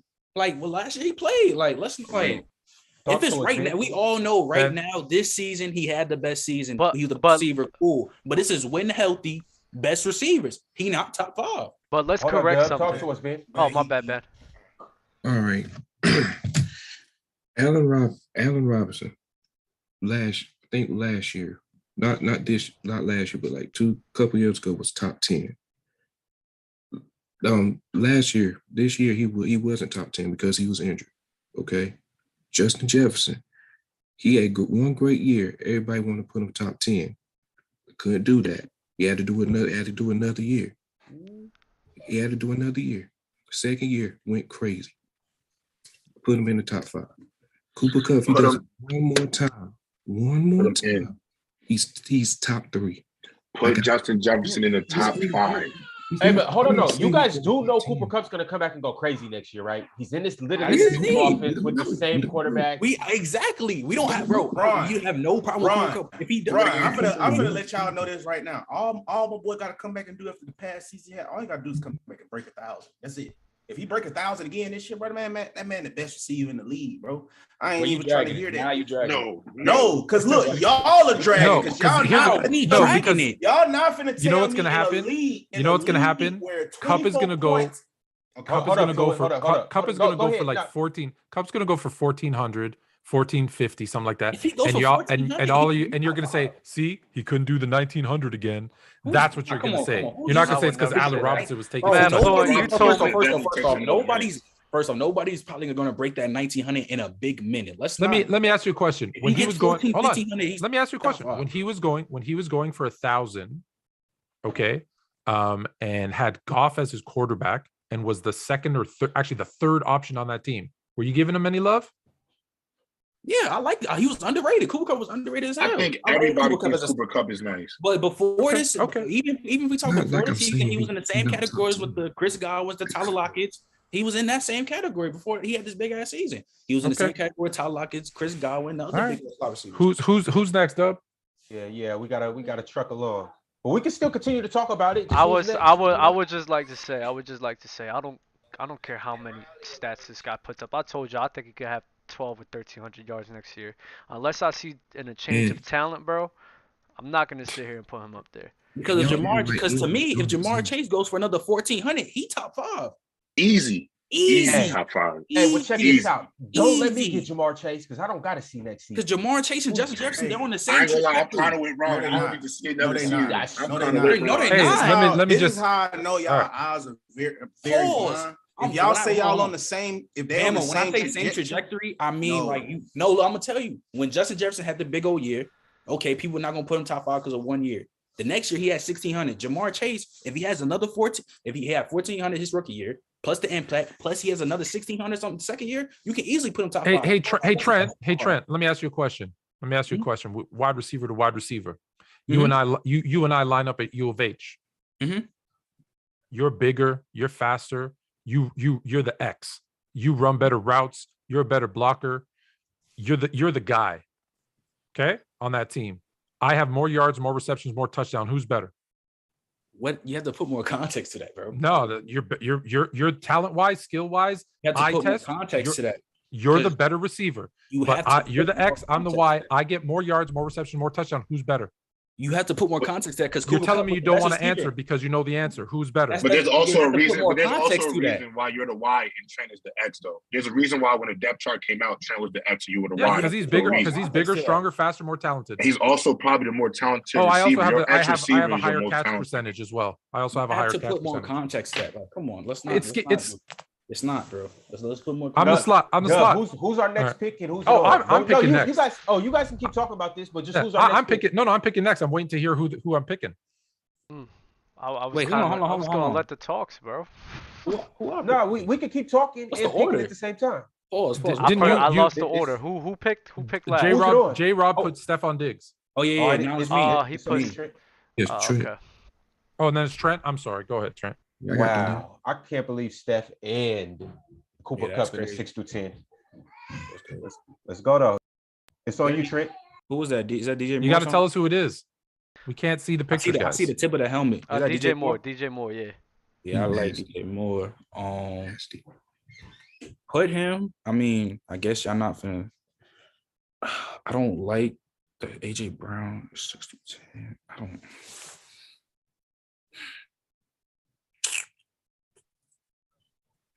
Put him first through 11 through 15. 11 through 15, gotcha. Put him first though.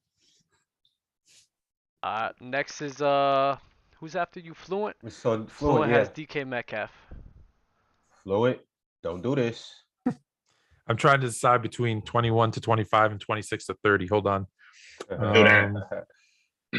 Can't wait to bump that number 12 guy in that Bears uniform. Yo, Ron, you gonna bump him up? No. I'm gonna let you get DK. I'm gonna get one of them Bears guys up out of here. Okay. Man, who's right after Amari Cooper? AJ Brown.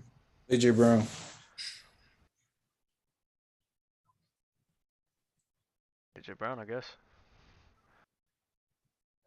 Yeah, put him right where put him right in front of Amari Cooper. DK love. I like it. I like DK. I like it. He's on the wrong team, but There's a lot of DK slander in this world. I get it, but I don't get it. I get it because last year Russell Wilson, I think DK made fun of Sierra and Russell didn't want to throw him the ball or something. I don't know what happened. Russell was hurt. Russell was hurt. Yeah, so Russell was hurt. Oh, that's true too. Yeah, Geno Smith. Word. Who? Had 1,000 yards. Yeah, he still almost had a cake. Yo, Bama, it's on you. Who we got? Dub. Next we got Elijah Moore. Scam Thanos. Scam looked like he making love to his lady over there. Oh, y'all done talking bullshit. I'll come back. Yeah, I don't know what the hell y'all was talking about. I'm finna start pulling the deal on y'all. Y'all just blabbering about a bunch of nothing. Who I got? DJ Moore, 16 and 20. Elijah. Elijah Moore. Oh, Oh, the Flash? Oh yeah, 11 to 15. Put him in front of DJ Moore. Put Flash in front of DJ Moore. Oh yeah. Elijah Moore in front of DJ Moore. Yeah. Ooh, that boy Flash finna go Stewie. That He boy finna go stupid, but damn. He had these second highest usage rate behind Cooper Kupp and you right, but golly, bro. I only go off producing, man. I only go as a Jets fan, I feel you. Dub, you got one more guy. Dub, you got one more guy to move back to 16 to 20. You got 6 guys in 11 to 15. Oh, I didn't even see that. Yeah, I know. Isaac Mitchell, 11 to 15. He goes right in front of CD, the guy you got to move. Yeah. I just moved. Yeah. It. Okay. And Ben, it's on you. Yeah, who is? Who we got? Hollywood. Don't be crazy now. Hollywood. Jesus Christ. CD 16. Calvin really 16 to 20 is disgusting. Your best ability is availability. I put Hollywood 16 to 20. That's nice. Okay. In front of behind who? In front of who that? Well, no. Behind DJ Chart? Yeah, behind Chart.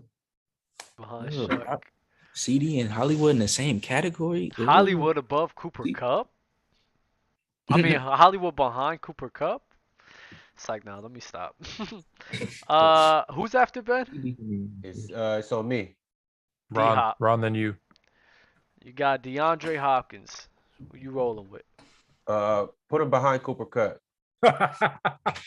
Bro, y'all not. Put him 1 through 5. Put him 1 through 5. I'm about to say, y'all we not need to truck along. We need to truck along. We need to get these guys in the top 5, man. We need to get Cooper in the top 5.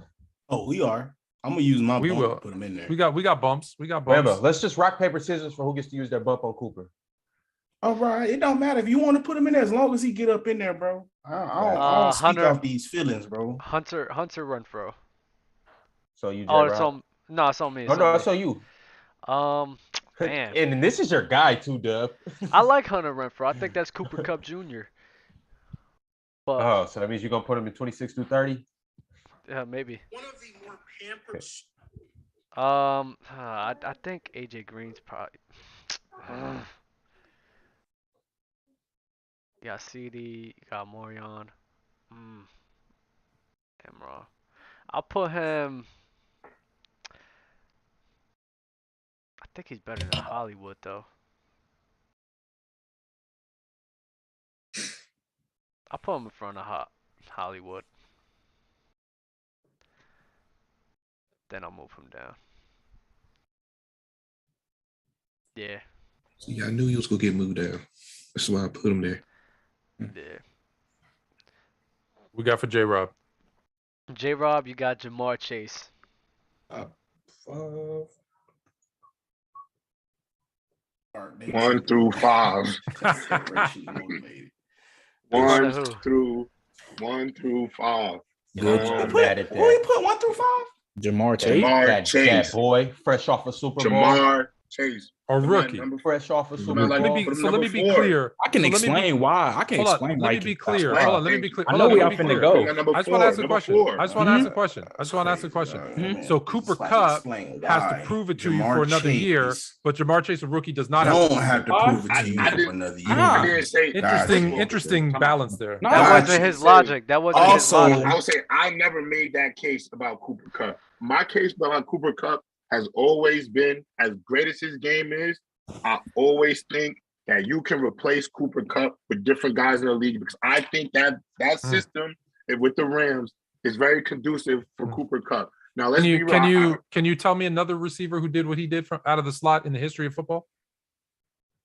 No one, but I guess you can't replace it that easy for him. I bet y'all didn't even see that video. Your boy getting locked up by Chad Ochocinco. Well, tell me why Jamar Chase couldn't get off a route on Chad Ochocinco. Come on now. Bama. We're not finna do that. Jalen Waddle went up against me. Jalen Waddle went up against me. It was so corny, bro. Bro, That is so many corny. receivers that That rounded is Ocho corny, Cinco out. bro. That boy went 4 times back to back. Trent, Bro, that is, bro, Bama. So that listen is here, Trent. that's Look me in my disgusting, eyes, bro. Trent. That is if disgusting, bro. If I told you to line Bro. up against me, Trent, 3 out of 3 times, bro, and you cannot get a route off. Bro, I'm not trying to hear no, Bama, I really do you What in he the doing in the game, though? Or Yo, bro, that's, come on, that's, Bama. that's kid shit. What Bro, you doing in the game, though? anytime you step out against me on a football, Come on, I don't bro. care if we playing Go- walk ball, bro, I'm gonna destroy They you. put him 4. I'm Put gonna him 4. destroy Doug. you. For Just put him in Put front of behind them. Debo. Anthony, also to your point, Racially I know you motivated, said, Chad. That shit was I racially know what you motivated. said earlier about he got 1 year and we already put him in the top 5. Man. But hey, we've seen this happen before. Patrick Mahomes, we saw him for 1 year and we said he was top 3 after 1 year. Shouldn't have. So it's possible. No, Doug said he was top 5 after 1 year. You can. Mahomes It's not was even top 5 after 1 year. Who else was top 5? Who else was top 5 in his review? Chase not even better than Smitty, bro. Like What? It's nuts, bro. Okay, stop. Yo. So J-Rob. So Please. you want him behind? He put him 4th. You want him right behind Debo? I just That's what he don't get said. that. I just Yeah, don't. if I would use my bump, I would swap. I would put Chase at 5 and I would put Debo at 4. And I would give Chase. I'll put Chase at 5 just because he a rookie. But this is what I don't get. I strongly and firmly believe if you feel your question marks for Cooper Kupp, you have to have those same question marks for Debo Samuel. I'm gonna tell you what my thing is about Debo Samuel, and I say, like, in football, there's just people sometimes, and obviously, you know, damn, you go by the numbers, and you go by the numbers, and I'm not. And obviously, the numbers be the proof in the pudding. I don't go by the numbers. I go by what you do on Sunday when I watch you play. But you just talked about. I go a little bit about everything. Every time, y'all can't. The numbers away. Y'all don't throw the numbers away when it comes to Cooper Kupp. Let him finish his point. But my thing about Debo, I'm gonna tell you why I got Debo at 5, because there's some people are just different types of talents, and I think when you got a guy who the moment he touched that rock, he can go hit his head on the goalpost. You can't tackle him. Like, he's a nightmare because you can scheme him up as an outside receiver, as a running back. He ain't titled to just one area. I think his game is just. He's the best Swiss Army knife wide receiver I've seen in a long time. That's a fact. I just think his talent. I think his talent make him top 5. I think it's the talent alone. That's just how I feel. Who you got? Trent? Who does Trent have? I said I can. Yeah, who? But still talk to us though, Doug. Trent. Doug, tell us who you got, and then still talk to us what you was about to say, Trent. Jarvis Landry. Put him. Damn, it's my God, though, for real. But put him 21 to 25 at the top of, like, number 1. Shout out Mars in the chat too. This, I think you tuned into the wrong football, but since you're here, come learn a little bit about American football, bro. Nah, but I was saying about Jamar Chase, bro. Like, bro, came in off the wrist, bro. If Cooper Kupp, if Jamar Chase is up there, Cooper Kupp got to be in that top 5. I don't have him. I don't have him top 5, bro. I put him like 6 or 7. But I'm saying I can see why you can make the case for Cooper Kupp. I get it, but you can definitely make the case for Jamar Chase. The impact he made to the team, what he's doing as a receiver. Who do I got, Doug? Like, come on, bro. Like, oh, my bad. You got Jerry Jeudy. Oh, I like Jeudy. Make a break. Yeah, I like Jeudy too. I'm a big fan of Jeudy. Actually, can you just bump Cooper Kupp to number 2? You're gonna use it now? Well, I think about Jared Jeudy. Wait. Are you sure you want to waste your vote? Because I'm putting him in number 1. It's too late. I already moved him. You can move Devontae. You can move Devontae to number 2 if you want to put him number 1. Yeah, you're right. But I'm really happy Devontae's out of the NFC North, so I'm gonna leave him number 1. All right, so I got Jared Jeudy. Jared Judy's nice. Top 5 route runner. Who is he? He's nice. Better than those guys. Top 5 or 6. That big. 6. A lot of good route runners. A lot of good route runners. He top 10. One reason. All right, so you a young pup. I'm finna let you know why Jared Jeudy not a top 5 route runner. When you see Jared Jeudy, go back and watch his routes. Go back and watch his routes. When you see Jared Jeudy, he puts his hand on the ground a lot on outs, comebacks, curls. Do you not see his one real deal receiver told me the reason why that happens is because he is wild coming out of his breaks. Go and watch Amari Cooper and watch Jerry Jeudy and watch them run routes. You don't see Amari Jerry Cooper Jeudy breaks? Amari Cooper makes all his routes look the same. Jerry Jeudy routes don't all look the same. He do that with stuff. I say honorable mention. He could be but like what I'm 6'7". saying, what I'm saying is you got guys like Cooper Kupp, what's my boy that play up at the Vikings, Jettas, real deal route runners. I mean, Adams, Cooper Kupp, honorable mention too. Cup top 5 route. Stephon Diggs is a hell of a route. Stephon Diggs. These guys don't do all of that. They don't do all of that. Keenan Allen got to be their that. hands on the ground. Deontay Johnson run better routes. No, he don't. No, he don't. He averaged the most yards in separation. That don't mean, bro. He do not run better routes. Yo, you guys keep talking. Who's next, Doug? It's me. We're still talking Jerry Jeudy. Put him at 16 because I can't put him ahead of Allen Robinson. So just based on what this list is. So we got Jerry Jeudy. Yeah, I said put him at 16. 16 in front of everybody, or 16 in front of everybody. Yep. In front of Calvin Ridley. Yeah. Okay. I can't. Calvin Ridley don't play. Thank you. Got you. CeeDee Lamb too. Yeah, I don't like CeeDee Lamb. That's cool, man. Juju Smith. Bama. Yeah, Bama. Yeah, so Bamas. Corvette. Bump Shark down and put Corvette at 20. Word. All right. Do you believe him that he's not going to do any TikTok dancing with Jackson? I don't believe that. I don't believe him. I don't believe him. Second. Solid Julio. Top 20. First touchdown, he's gonna be in the end zone with Jackson. Julio Jones. Oh, what I gotta get him. Julio, don't rank him, bro. He's done. He's retired. Washed. Bro, I really don't want to do him. It's called Julio washed. I hate hearing that. That's tough. Because I don't want to disrespect him. He haven't been doing it. Yeah, he called it how you see it. That boy towards the back end. You're not gonna hurt his feel. You're not gonna hurt his feelings. Don't worry. Yeah. Julio was a dog though. He was a dog. Captain Alabama. He started it all. Yeah, he was a dog though. Yeah. Oh my God. He has a terrible quarterback. Chad asking where is Tyreek Hill? He's in Miami. He said, based off this production, is that Elijah Moore at 11? I put him 16 to 20. Julio 16 through 20. Where? Man, it's gonna be some people bumped off. 20 ain't even bad. I forgot about Tyreek Hill. There's gonna be a lot of there's gonna be some movie. Gotta be. Right in front of Chase going where he belongs, 6 to 10. Right in front of So put him at 20. He'll be top 5 next year. Put him where? Yeah. You're telling me Cooper Kupp better than Tyreek Hill? Y'all really gonna stand on that? Yeah, they gonna say that, bro. They gonna say that for real? Y'all gonna say yes, that? they gonna say that, bro. In the chat. Yeah. Yes. Everybody thinks Tyreek Hill overrated, bro. He is better than Tyreek Hill. Everybody thinks Tyreek Hill overrated, bro. Just might as well move on. Tyreek overrated. That's what people think. I swear. That's not me.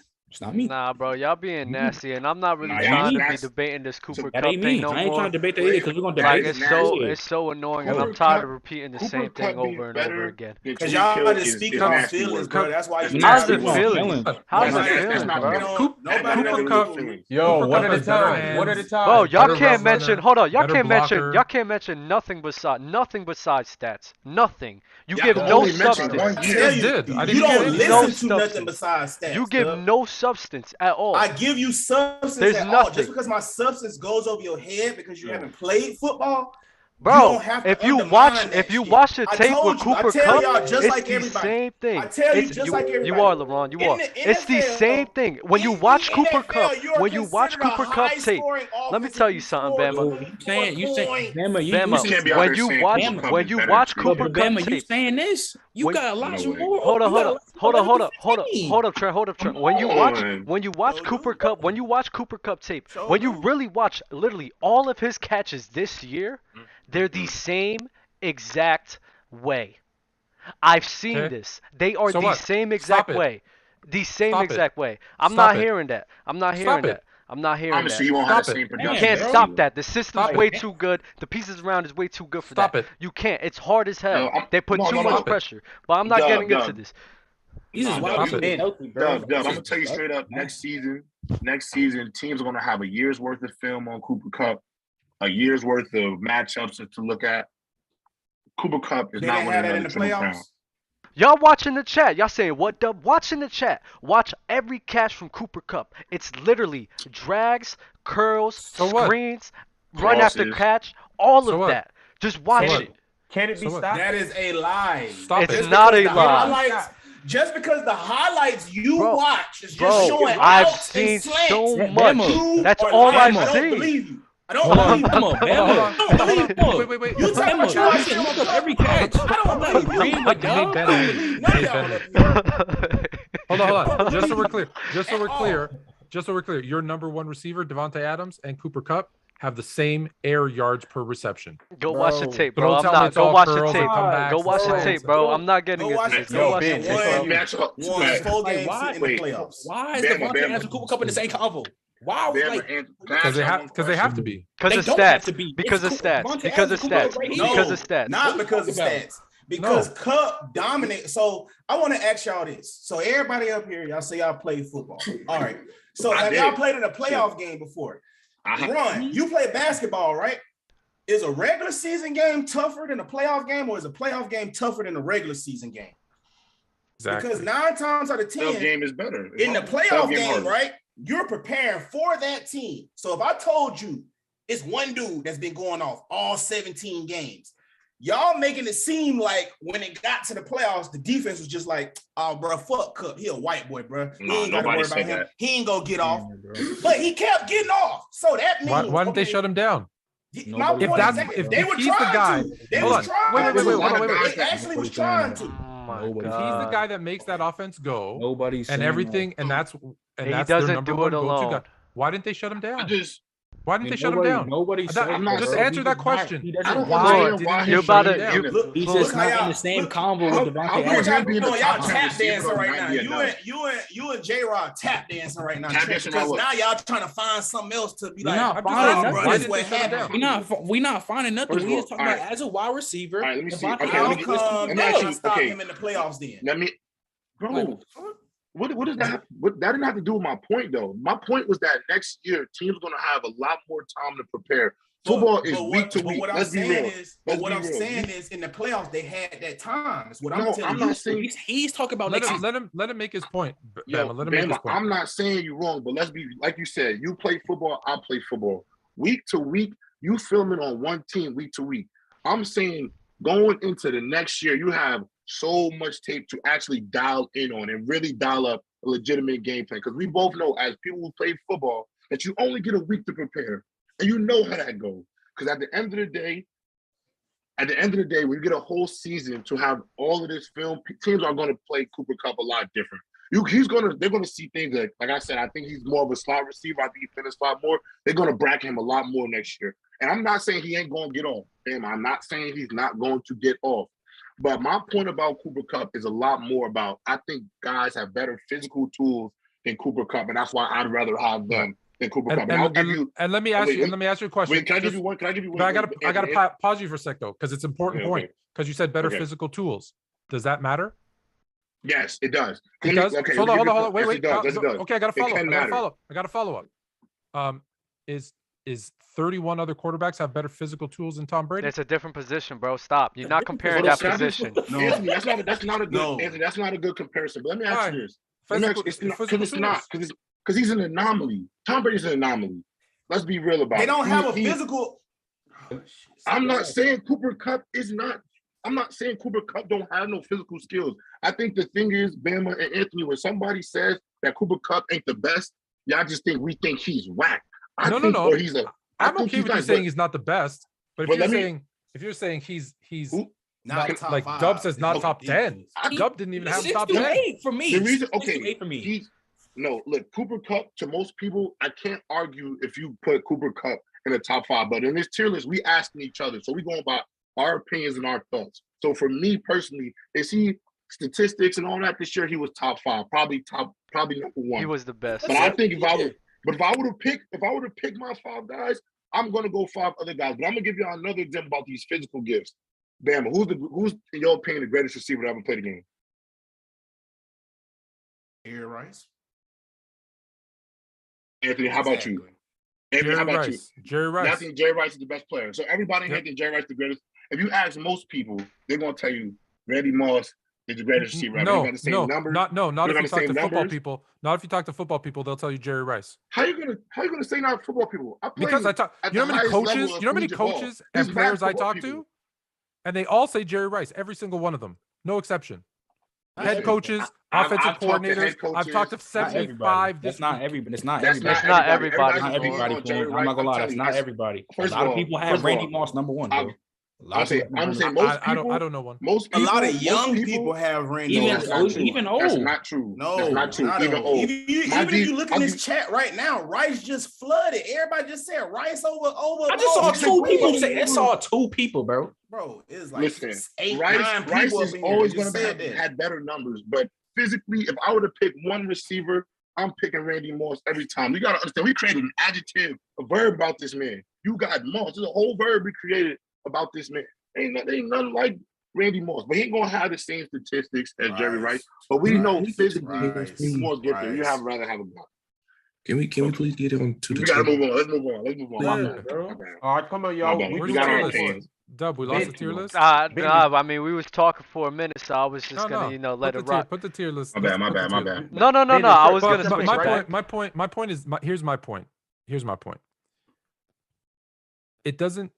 I'm not saying it doesn't matter. However, physical tools, skill, talent, those are great.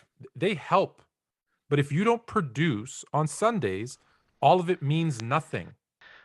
It means nothing. Just because you're the fastest and the highest jumper and the best ever, it doesn't matter. The physical tools.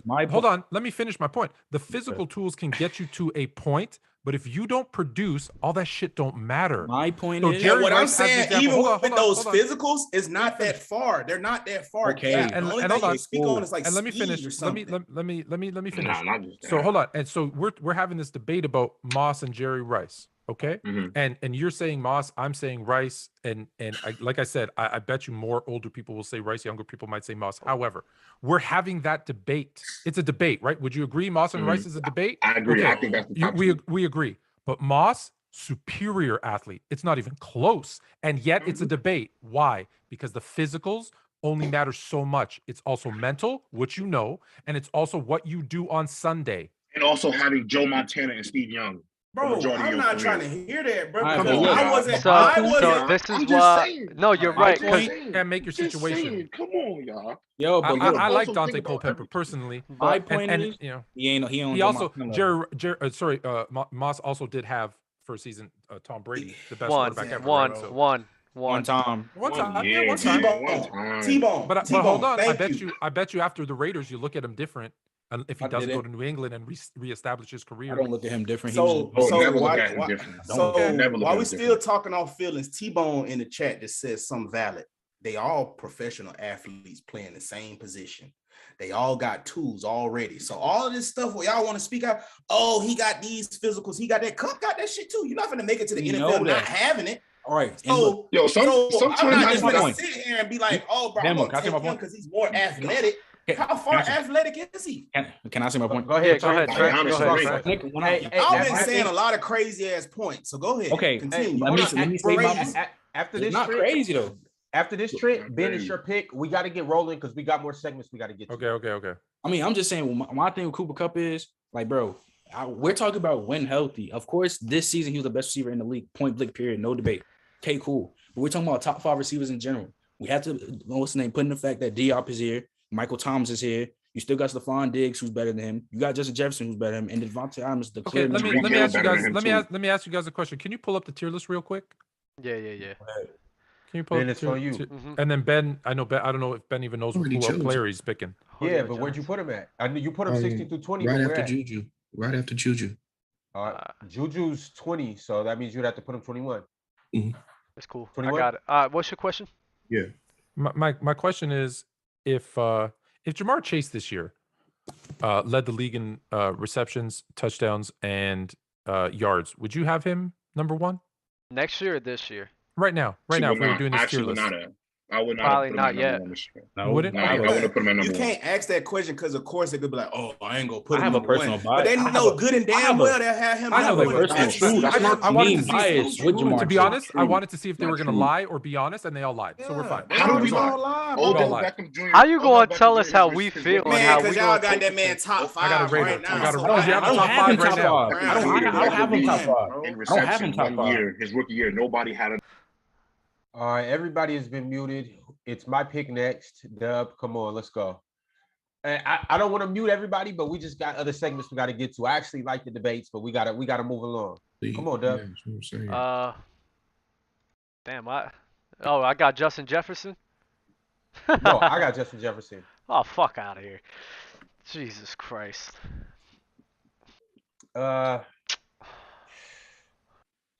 Put him in front of Jamar Chase. Actually, put him in front of Debo. Don't worry. It's okay. It's okay. You gonna put him in front of Debo? Nah, put him behind Debo. It's fine. I'm bumping him Put in front. of Debo. I'm bumping him in front of Cooper Kupp. All right. No. Save your bump. I'll put him in front of Debo. I'm bumping him in front of Cooper Kupp regardless. Thank you. I was about to say that. Yeah, thank you. I'm bumping him in front of Cooper Kupp. Appreciate that. I'm using my bump. Yeah. Keenan Allen. I got Keenan Allen as well. Damn. DK may be a little bit too high. No, so you put him on DK. That's a good spot. I want to put him over DK, but I see AJ Brown. Screw it. I'm putting Here's a him over good question: who's a better route runner, Keenan Allen or Devontae Adams? Tay Adams. I think that's 1 and 2 right there. I don't know if they wanted to. I think I got Justin too, route runner. I got to. Keenan. Yeah, I like Justin's routes too. I got Keenan in front of DK. That's solid. That's solid. Who J-Rob got?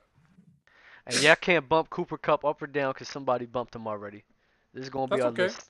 Oh, we As long can't as- bump him. We can't bump Cooper Kupp. You can't bump Nope. Cooper Kupp because somebody bumped him already. can't and I touch- bumped Like I'm You saying, can't- like, can I put like, say if I wanted to bump Stephon Diggs, top 3, I could bump him. Oh, you for sure can.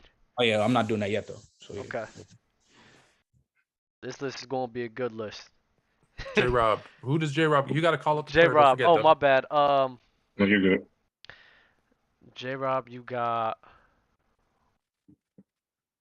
Kenny Galladay. Ooh, and he's on that horrible team. Yeah, and the thing The only is, thing, like, the only thing they got is special teams up there in New York. the thing with Kenny I can't Galladay disagree. is like, I feel like this is nasty because It I don't is, think he had that great of a year, but I don't really blame him for how bad the year was. Like the situation he was in was god awful. I gotta put him in that like 20 to 26 range. I think I don't think I could put him in like the upper echelon. And I think he's a talented receiver, but I think he's like in that range, unfortunately. And I think it's not his fault, but I do have to put him in there. Where? Probably like maybe like we're in that 20 to 26 range. What are we at right now? 21, 25 or 21 through 25 or 25. 22, 30. You got Julio. 21 through 25. Yeah, you got Julio. You got Juju, DJ Shark, Hunter Renfro, and Jarvis Landry. Would it be nasty to put him in front of Jarvis? But we could put him behind Jarvis. So I guess what was that 26? Yeah, so Sure. 26. 26. 26. I Yeah, would put him in 26. 26. Yeah. Oh man, that was a hard one. All right. What? Kendrick Bourne. I got that one. Yeah. I got. Damn. Let me think. I'm not really, I'm not really high on Kendrick Bourne like that. I'm not gonna lie. Me neither. I'm not either. Mm-mm. You can put him. I hate. I don't like that Money St. Brown. Amon St. Brown about to be cut off this list. It's fine, bro. I mean, there's so many more wide receivers coming, so it's like, Put him in front of AJ Green. okay. So now we're going to just start bumping people off the list. Yeah. Right now, Jaguars, Marvin Jones Jr. You could leave him off the list if you want. That could be your pick. Whose Leave pick him is it? Fluent. blew it. Leave him. I know. I'm not wasting my time. Let's next pick. Michael Thomas, Bama. Ooh, oh, Bama, please. Bama, please. Bama, please. Who'd he get? Hey, Mr. Michael Bama, Thomas. you've been summoned. Michael He's been Thomas. he's been talking about Michael I'm Thomas. for a finna put minute. I'm finna put my ranking in the chat. You see what y'all done did to Bama? Bro, Black Y'all Screen was- Bama. y'all was arguing forever, and it wasn't even me. That was Oh, funny. by the way, shout out GK says, you know, he dropped some money in the chat. Appreciate you, my y'all. boy. Who was that? GK says.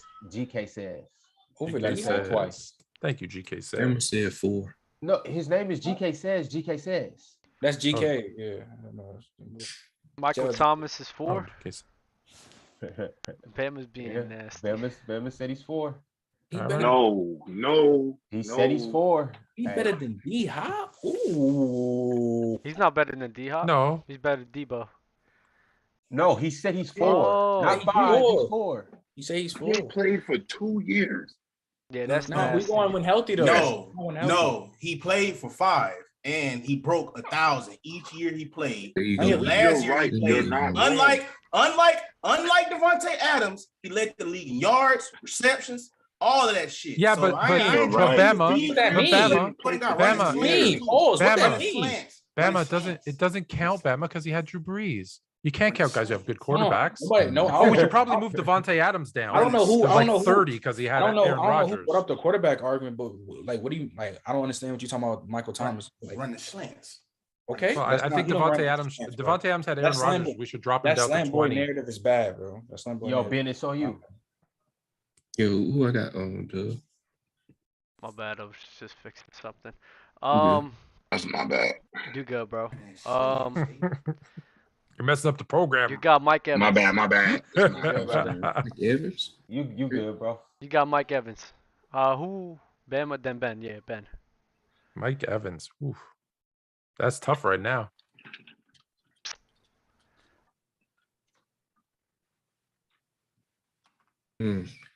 See, I'm gonna put Mike Evans. Ooh-wee. Mike Evans a dog. I'm putting him.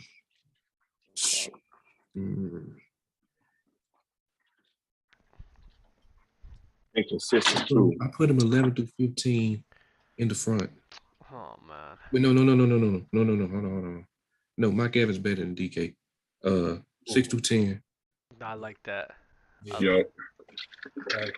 And you put him. You just gonna. Ron's gonna take away your Seahawks card. You're gonna behind Keenan Allen. Goodbye, AJ Brown. AJ Green. Which AJ? We lost AJ Green. AJ Green. Yo, AJ Green. I went at 22. He's gone fishing. Fine. I got Mike Williams. Tick. Yeah, I'm not really that big of a fan of him. I like my Will. I like him. It's like I don't know. I just feel as if once the defense is adjusted to him, it was hard for him to get open. Yeah. So it's like he might be one dimensional. How many we got left? Maybe. Where you putting him, Dub? Come on, we gotta move. I'll put him behind. Nah, I think I'll put him in front of. Nah, Julio. I'll put him behind Godwin. That's solid. Yeah. Not bad. That's solid. I'll put him behind Godwin. I think he did enough right. to earn that. Who's next for J-Rob? Wait a minute. Wait, Ron. You was already after. got him. Wait, Go Ron. ahead, You was Jay. after. Wait, you was after Yes. Ben. Yeah, it don't matter. Go ahead. Wait, It's no. on J-Rob now. Pick Mike Williams, bro. Dub, it's on J-Rob. Let's go. Oh my God, bro. No, Move I on, wanted Odell Beckham. Yo, No, we you're trying to not move doing on. this. Yo, come on. Come on, I bro. got- Odell Hey, Dub, Beckham. it was your turnover. Bro, why did you Ron, just actually, tell hold me? on. Ron, just do OBJ. You guys just flip picks for this round. Big deal. You Yeah, do OBJ. go ahead. J-Rob, you got him. No, I got you OBJ? pick. You No, pick no, Ron. you pick Ron, OBJ you so he pick gets the Ron. person he was supposed to Hey get. man, Ron, go. Ron go. Ron is the host. Just go, Ron. He said J-Rob go. Why y'all still trying to make Ron go and he's the host? J-Rob, he has OBJ. Go. Odell Beckham Jr. I got him 60-10, y'all. I'm gonna just be straight out honest. Odell's my guy. I might be a little biased. Nah. You talk. Yeah, no. That's exactly where I was gonna put him, bro. Where you gonna He's put 6 him? through 10, yo. He's 6 through 10. Yeah. That's Yeah, 6 go through ahead. 10. Talk that talk. Hey, we just talked about the 5 years Michael Thomas played. Then we got to talk Facts. about the years Odell played. Facts. If that's what we doing, let's do it. But I'm Michael taking Thomas OBJ. played full seasons though. But I mean, prime Michael Thomas is better than Oh prime. my goodness. Odell's- Oh my I'm not goodness. saying Odell's Pat always Mike. been- I'm not. Odell has always been. I mean, I think we was Odell- robbed. We was robbed about I good 2 years. don't think. I think 6 through 10 is kind of wild right now. But I get it. But I You don't. know, my it's the I gotta put him 6 through 10. I mean, Like Odell's my guy. I think bro, it's kind of but hard. I think it's kind of hard to put him over like Mike Evans and Keenan. I think you could put him in front of DK though. definitely Where you It's putting his him? pick, Where you though. putting him? Yeah, it's It's his his pick. pick. Where you putting This is him? my pick. I'll put him. Who's at number 10? Mike Debo. Evans. Mike Number Evans is s- number 10. Yeah, 6 is Debo. Oh. Y'all gonna hate me, but I'm using my bump for OBJ. No. man. You don't have to use a bump. No, you don't have to use your You bump. place put him wherever you want. want. He's your Oh, I guy. want him at 10. I think he's 10. I think he's Okay. number 10. You put him at 10. Okay, Mike Evans gets bumped. Damn. Yo, Trent, Ain't nothing you're wrong with next. that though. Trent, you're next. But before that, it's 71 people liking the video, and we have 71 people watching the video, and we got 40 likes. yeah, get And them I likes just up. don't understand the math. Like, what's the 30 people doing that's in here? And we had 40 likes a while Yeah. ago before it went up to Mike 70. Evans, So, 8 just trying to consecutive figure out. days, though. Can we get up to 70 likes, please? And thank Yeah. you. So A couple the, comments too. Who I got? the next receiver, Michael Pitt. Michael Pittman. I like Yeah. Michael. Put him I like Michael Pittman game. Why is Judy so damn high? Use your Wait. bump. Move him down. Nah, hell no. I'm keeping my bump from the last one. What are you talking about? Judy 20. Hmm? Judy's a top 20 receiver in the league. I mean, yeah, but I mean, He's at based on 20. what it is, because CD's top 20, so is Chris Godwin. Can't wait to see what Jerry Judy do with Russell Wilson. It's a make or break. Put him in above It is for sure. I agree with that. Michael Pittman. Put him above Julio. No. Yeah, above Julio. Yeah, put him above Julio. I ain't mad at that. Okay. Go into next. Kenny Galladay's off the board. Bye-bye. All right. Next is ya, Robert Kenny. Woods. You guys want to rank him or no? Nah, he didn't play. It's all fluent. It's Oh, on fluent. yeah. No, yeah, it's on me. It's on me. I know you're going to use your bump to move Devontae Adams to 3, so I'll go quick with my Robert Woods pick. No, Robert Woods is good, though. He's good. Consistent.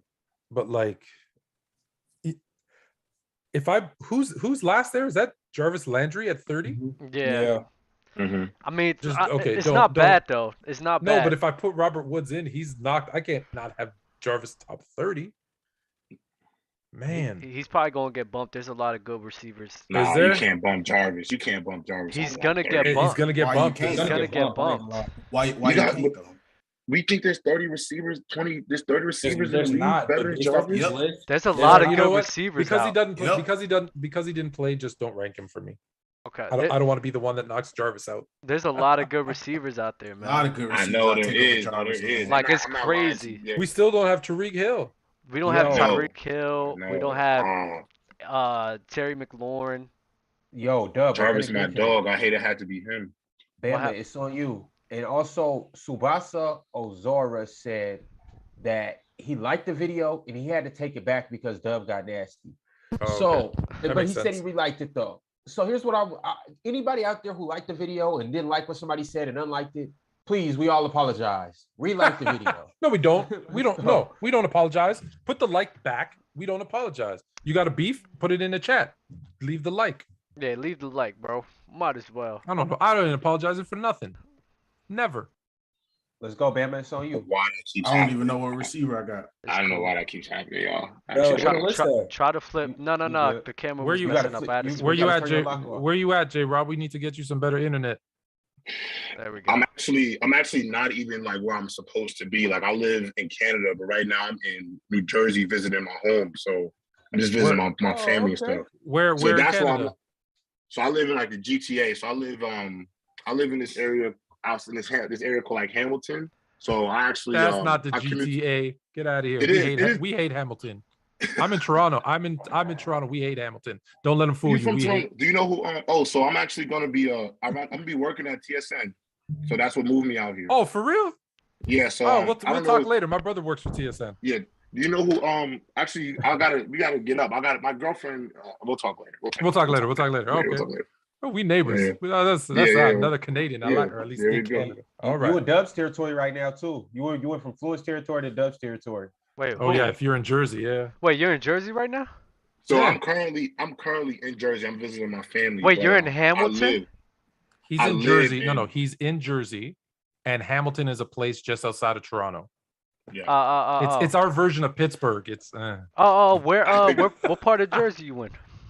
So I'm from Inglewood, New Jersey. I'm like right across the George Washington Bridge. Oh, okay. And that's where you Yeah. at right now? Yeah. So I apologize for the wacky Wi-Fi. Like, this is not even my setup right now. I'll be using my computer. I have my headphones on. It look a lot better than this. How you good, brother? It's all good. We'll catch your real setup sometime in the near future. Yeah. all right, let's finish appreciate this that. tier list, and then we gotta talk more about what's happening at TSN. Cortland Sutton, Okay, who's let's- next? Portland Bama. Sutton. Oh damn. Bye, Jarvis. Can I Yeah. do it like this? Hey, Bump Jarvis. DJ Shark off that list and put Cortland Sutton right there. Yes, you Jarvis can. still I like stay that. on. I like that. Yes, Wait, you no, can do wait. that. Yes. I thought with that. Bama used his bump already with Cooper Kupp. No, no, I had used it. That was me. Yeah. Oh, that was you? Yep. Yeah. I don't know why you guys are trying to save Jarvis so bad. Like he's gone. He's top You guys- 30, man. He's top He's 30. top He 30. is. He's I mean, top well, 30. somebody can rebump him on the list, but he's, Yeah. that's what Tyreek you Hill, probably should have just did, Bama. Or who bumped him off? Bama. Bama, you probably just should have waited and just re-put him back on the list. But Yeah, let him do what he wants to do. Okay, T. next. Higgins. Oh, Ben. T. Higgins. Ooh, Nice, too. damn. He nice too. Nah, that's why I say Jarvis got to get off this list. Yeah, he might have to get off. Yep. He He might might They have don't to have to. He is. Yeah. He's gone. Yeah, Bye. gone. Yeah, hey, he Jarvis, See ya. See ya, Jarvis. I would Cause he- take Calvin Ridley not playing next year over Jarvis Landry, bro. I I take- don't care, bro. gone. I take Tyler Boyd. Over Alright. Jarvis Landry? Yeah, I would. I'm gonna I put him. gotta be honest, I would.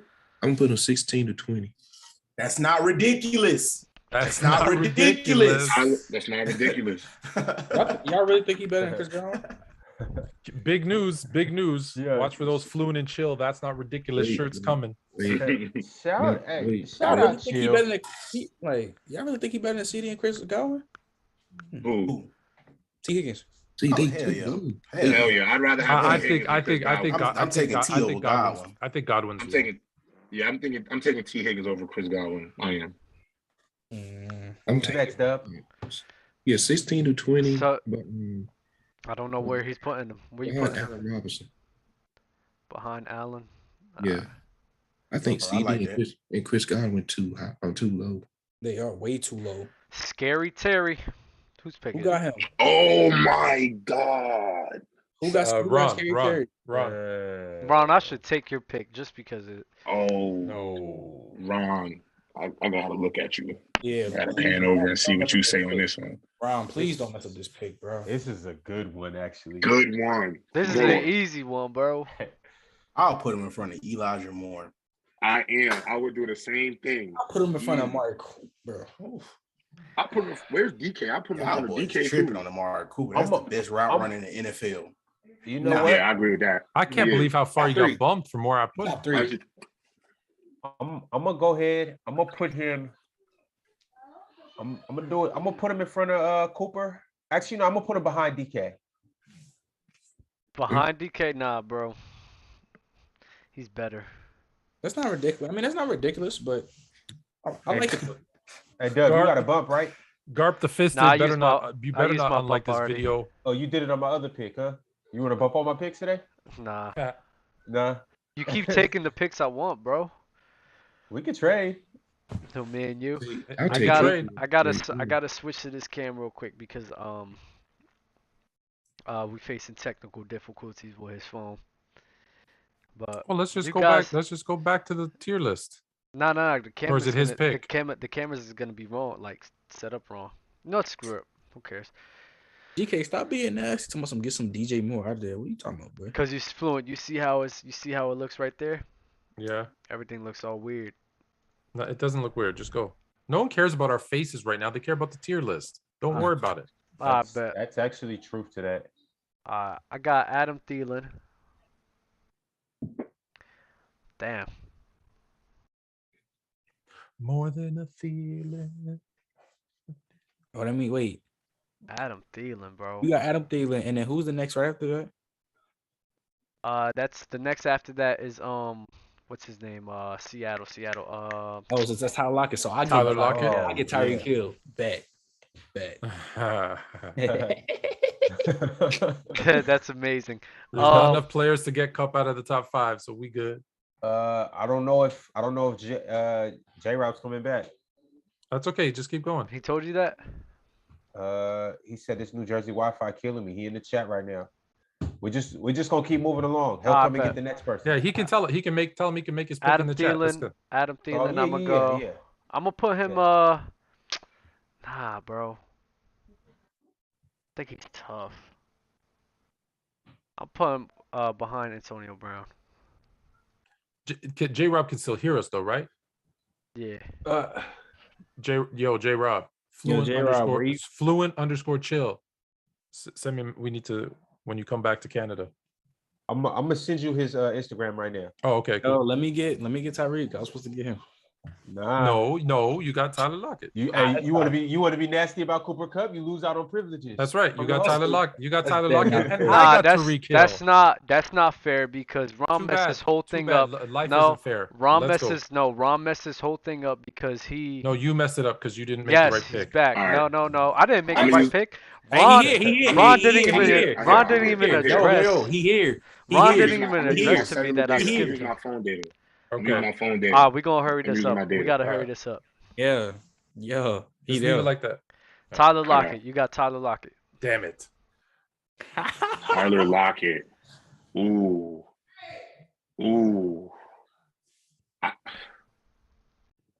Damn. What 16 to 20 looks like? What does that look like? Elijah Moore, DJ Moore, Antonio Brown, Adam Thielen, Allen Robinson. I'm sorry, but I can't have. I think Elijah Moore will be better, but I can't. I think Tyler Lockett is a better receiver right now than Elijah Moore. That's fine. Yeah. And I'm a Jets fan. Like I'm really excited for what Elijah Moore. I think what he could be. But unfortunately, I can't disrespect Tyler Lockett. No. That's fine, bro. Trent. I think I know where you're but Put him in front of Cooper Kupp. Alright. Talk to me nicely. Yeah, that's ridiculous right there. I'm gonna wait for my bump. I'm gonna wait. Yeah, y'all gonna see. I'm gonna wait for my bump. That's ridiculous. We're gonna wait for my bump, bro. We're gonna make this a nice little tier list. Jalen Waddle. Jalen Waddle fluent. Ooh, that's my guy. I'm a big fan of Waddle. Waddle is that dude. Jalen Waddle. Big fan. He that guy. He is that guy.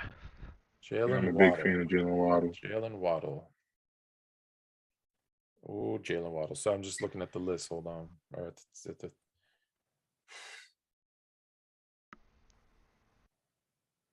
Who do we have in that 16 to 20? Who are those guys? I can't really see. AJ Brown, Tyler Lockett, Elijah Moore, DJ Moore, and an AB. Yeah, just put them at the top of that list. Y'all sleeping on AJ, bro.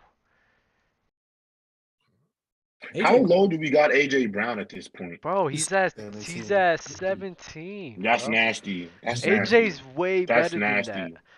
Yeah, that's nasty. Crazy. He's not the 17th best receiver in football. He's just not. Bro, he's a top 10 easily, bro. He's like top 10. Yeah, that's nasty. Well, y'all had him at top 10, but how the list goes is like they keep bumping down to where he at right now. And then somebody put DK Metcalf at 7. Like it just gets real nasty quick. Can the bump work as a swap? No. Like you can just you can only just move one person somewhere. Yeah. I was gonna say I really now thinking about it, honestly, I probably shouldn't have put Odell at 10. Because I think AJ is top 10. It's nasty. Nah, so Smitty. Bama got Smitty, and Bama's gonna be nasty. Like, look at this, how nasty this is. Godwin's gonna get bumped off. I'll put Smitty in front of Elijah Moore right now, or in front of Lockett. Yeah, put him in front of Lockett. Yeah, I could go with that too. I'm with that. I feel that. I definitely feel that. What the fuck? Smitty's nice, yo. He's nice, but nice. what? He has all the receiver. Who that, bro? Receiver. He's one of the better receivers on this. Like, there's no way that Smitty is. He's a better receiver than Jamar Chase. No, he's not. You speaking to Jamar Chase's athleticism? No, that's what you're speaking. You know what it is. All of Jamar Chase's plays came off of broken plays of him using his athleticism. You know what it is. You know what it is. Devontae Smith, he has all that. Is that Jamar Chase does it better and he's bigger, faster, and stronger? No, he does. Yes, he is. No, he does, bro. He does not run routes better than So we got. Yeah, I think Smitty a better route runner. He don't catch better than Devontae Smith. Yo, Ben, it's on you, Ben. Yeah, just run. Yeah, just keep going, bro. We got like 12 more topics, and it's already like 5 a.m. Look, we're not. I'm gonna tell you right now. We're not gonna hit them topics. We're probably not, bro. We're running on 3 hours. Deontay Johnson. Damn, this has been a great episode. For future tier lists, you have to make your pick, and that's it. No conversation. Yeah, we might. Y'all spent like an hour being a fan of Trent Dad in the beginning, bro. That's what a lot of the time. Yes. Yeah, that's true. Don't forget that. You're right. You're right. All right. Yeah. This is nasty. This is nasty, bro. The host should really take control and just set the pace. You're absolutely right. They tried to take control. You kept taking control back, Fluent. He's got the mute button, not me. Yo, Ben, it's on you. I'm sorry that I'm the alpha. It's not my bad. That's my bad. Deontay Johnson. You said what? You heard what I said. Say that again. Man, it's only one big spoon up in here, and that's me. I said one big spoon. I said what I said. Everything. All right, I'm going 16 to 20. That's the thing. I think he's better than Waddle, but he ain't better than AJ Brown. Hold on, who you got right now? Deontay Johnson. I don't know if he's better. You think he's better than Waddle? I don't think so. Word, man. Deontay better. I mean, Deontay had a pretty good year, but I don't know. No, Deontay's nice. Don't get me wrong. I think they bounce neck and neck. I don't know if I can say. I don't know about to be off this list, bro.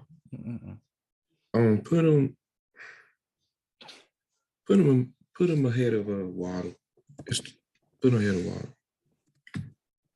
This team is messed up, bro. I'm gonna let everybody know we're gonna do Bull in the Ring next week. Yeah, I was gonna say that. We're definitely doing Bull in the Ring next week, and I apologize for you guys. I got 2 guys that I've already confirmed they were gonna get our next 2 topics. They're gonna come in guys. next I'll week. DM you guys, but next week we're gonna have them on. So anybody else that wants to get on, follow the account, DM the account, and we'll have some good shit for you. Yeah, for real. We apologize. I'm working. Just FYI, I'm working on a super ridiculous special guest for next week. Okay. Okay. That's it. That was the last one. That was the last one. Thank I feel like God. we missed some people. Wait. Who still has their bumps? I do. Me. So we gotta go in order. J-Rob has the bump. Bama doesn't have it. Trent, did you use yours? Nah, I ain't use mine. Ron. Why you? So me and Fluent were the only ones that used it. So the order would be J-Rob goes first. J-Rob. So what's the You top literally five looking like? your pick. You can literally pick anybody and move them anywhere. Yeah. So we got Anywhere. Devontae Adams, JJ, Tyreek Hill, Cooper Kupp, Michael Thomas. And by the way, my bumps for sale. Cash at me at Cash Daniels now, $10. No. We're not doing that. Wait, Doug, can you tell me the top 5 one more time, Doug? Can you tell me the top 5 one more time? Devontae Adams, Justin Jefferson, Tyreek Hill, Cooper Kupp, and Michael Thomas. You got guys. I'll use my. Oh, my bad. I was gonna say you got guys in 6 through 10: D Hop, Debo, Jamar Chase, Diggs, Keenan Allen, and Odell and Mike Evans is 11 and 12. I would honestly have to. The only bump I would want to make, honestly, because I want to give Trent the glory when they do the Cooper Kupp thing. I would switch. I'll move Tyreek Hill up to 2 and move Justin Jefferson to 3. No. Oh, okay. You sure you want to waste it on that? Yeah, I'm gonna keep it simple with that. Keep it simple. Oh, that's insane. That's Keep it fine. simple. That's fine with me. That's way too high for Tariq Hill. Bama. You talk about what? You know what? Tariq Hill is a dog. I don't know when. Just keep going. Just keep going. Floyd's gonna go ahead. Bama. We gotta talk about that another day. I just talk about receivers, bro. That's all we were saying. Who better you bumping? Receivers, not the better athletes. I don't know. I want to just save my shit for later because Hold on, yeah, Trent, it's your bump. Go ahead. So you're not. So Bama's not using his bump. It's not Bama's turn. It goes. It is. No, it's not. The order is J. Rob, Trent. Oh me, yeah. Bama, Ben, Ron, and Dub. Yo, so for this nasty trick. Put Diggs too. Get it off. Put Stephon Diggs too. Put Stephon Diggs too. Yes. Okay. And then I guess how would I do it? Well, what's the name? That's it. No, that's it. Oh, yeah. All right. So okay, now Bama.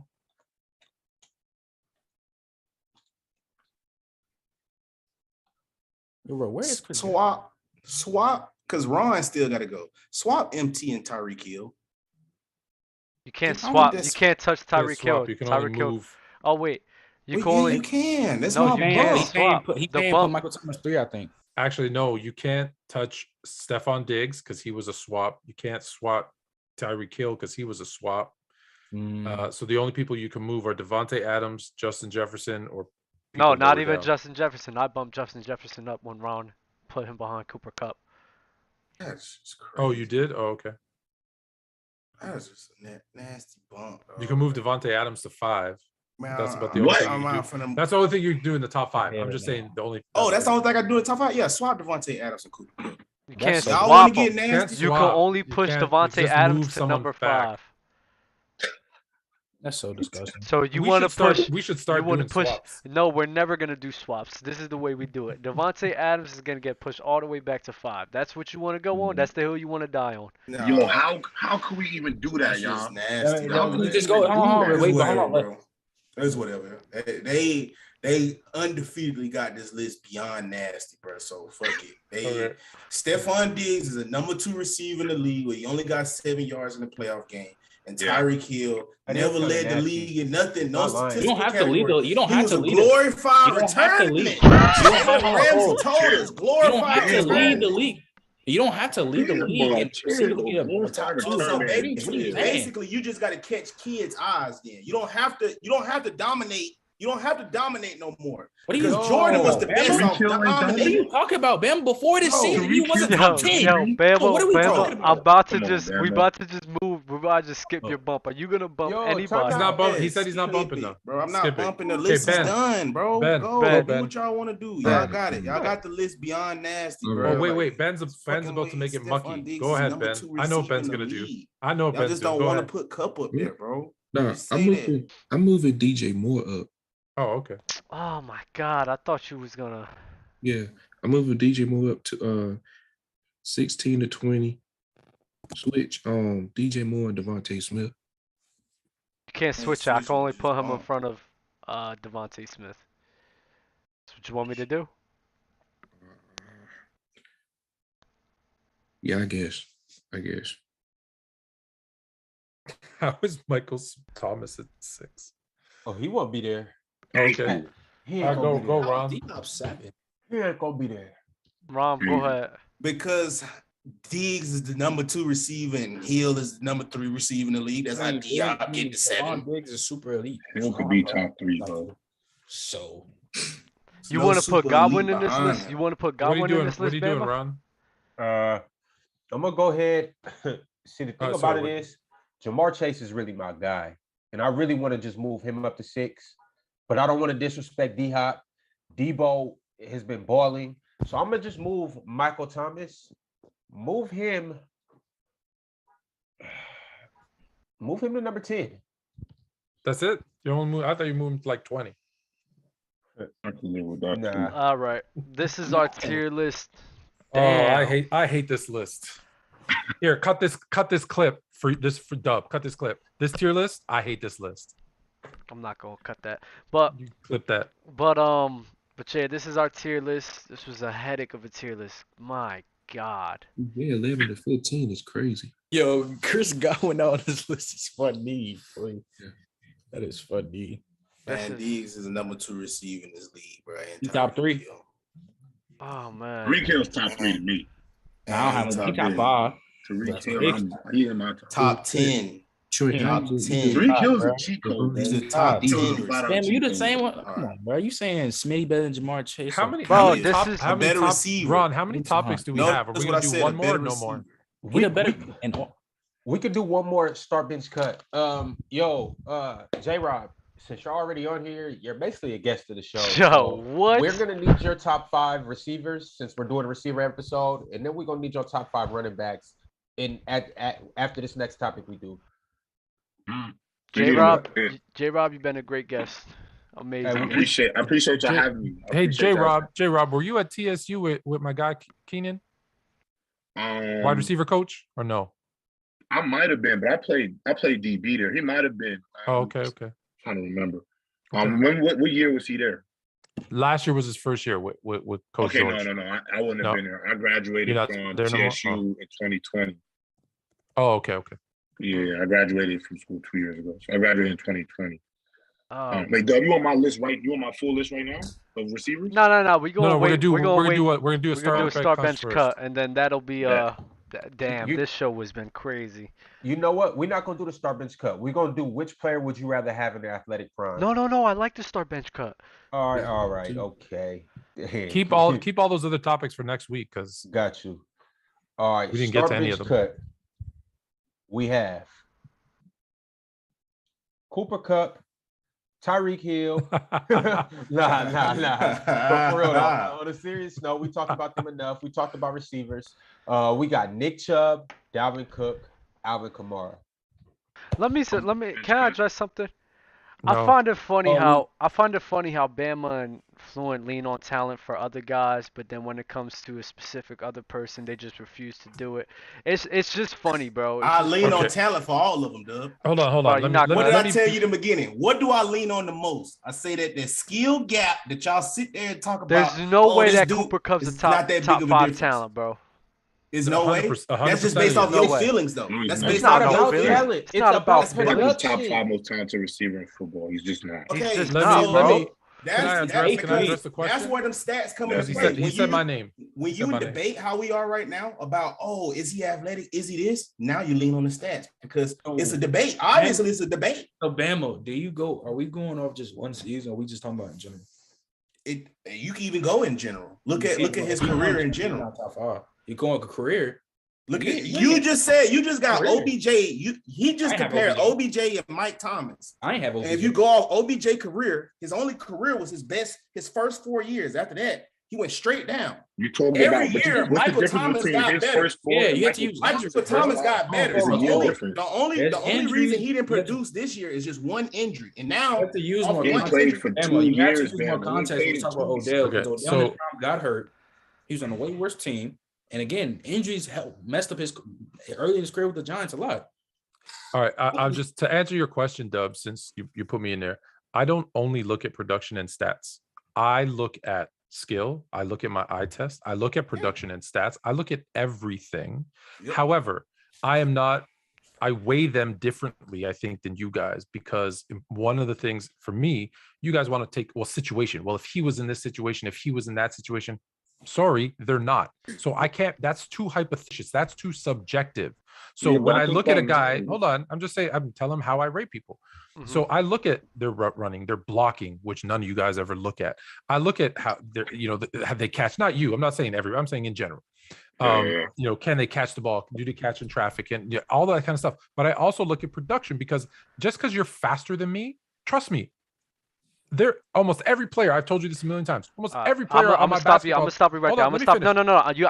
I'm gonna stop you right asked the there. question, Last let week, me answer it. last Let me week, answer last it. week you Let me put answer down. it. No, last week you was fine with putting Kareem Hunt as a top 10 running back. You was fine with that. But based off of production and all of that, there's no way in hell he's a top 10 running back. When we did this whole tier list, you were fine with that. You said he was underrated. That's you leaning on talent.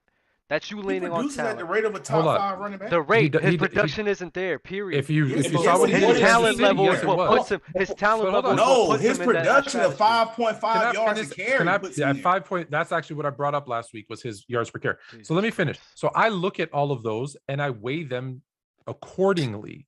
But for example, when you guys say J-Rob said, well, Jerry Rice had Joe Montana. Well, fuck, Devontae Adams had Aaron Rodgers, and y'all think he's the greatest quarterback in regular season history. So do you knock him for that? No, you just say he's right. Hold on. That's what you guys said. Rodgers at all.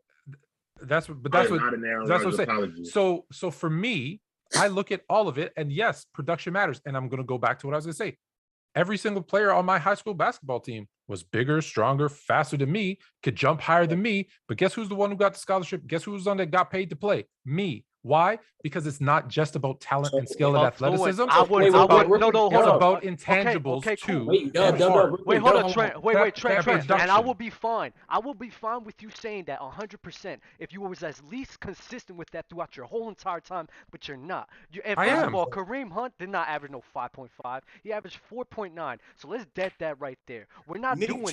You're not gonna. You cannot have a different opinion. Hold on. Wait, Trent. You cannot sit here and tell me that, but not keep that same energy towards everybody else. You don't do that. You don't do that. Yes, I can. I can do whatever I want. It's my opinion. Dub, hold on. Your actions don't show me that. That's false information. Nick Chubb averaged 5.5 yards per carry last year. Hold on. Kareem Hunt. We're talking about hold on. We're not talking about Kareem. We were talking about Chubb last week. You talking about Chubb? We were talking about Chubb. We weren't talking about Hunt. I told you, you say production match Kareem Hunt as a top 10 running back. I didn't put Hunt as a top 10 running back. Tap in, Trent. All right, so hold on. So Fluent. So you say production matters and this and that. That's what you look at, right? No. See, you're still not listening. I said everything matters. So you look at everything, and they're weighted different. Right? Correct. Everything. So before this season, was Cooper Kupp production a top 10 receiver? No. Did sniff a top 10? No. His production? No, his production was not. No. His production had a top 15. His production wasn't top 10. No. Oh, okay. So now all of a sudden he had one good year. Now he's the number one guy. You talking about one good year? You acting like it's one good year, like Devontae Adams and them boys have, like where he had 1,500 yards. I'm saying he broke records in every category. So let me ask you, Cooper Kupp was in the same category with Chris Godwin before the season started. Let me talk to Ron real quick. Let me talk to Gatekeeper real quick. All right, so Gatekeeper, let me ask you this: in hoop, right? If you average like 12 points or something like that, right? Yeah. Your years before that, then you average like 8 points before that. But your next year, your 1 year, right, that got you your claim to fame, bro, you broke every record. You broke the record for the most points average in the season, where you average like 45. You average like 15 rebounds. You average like 6 steals a game. You averaging like 4 blocks. Where you having you had a record-breaking season. Not only did you have a record-breaking season for us in all your statistical categories, right? You capped it off with a ring, bro, where you kept doing it throughout the final. Maybe you didn't average the 44. Maybe you averaged 28 in the finals throughout the playoffs. Maybe you averaged 28, 30. But you still did it, though, and you still finished with the gusto, and you was proven to be the best player in that game where you had played in the finals. How can I not say that you one of the best players in top 5 in the league, right? Does that not seem top worthy to you? No, he's top. But and let me go back and let me go and hold on and let me go back because it's not like you leading this stats. Let me go back to your question. Let me go back to the question. He asked a question. No, he asked a question. Bama asked a question, and they have to answer. So what are you gonna say, J. Rob?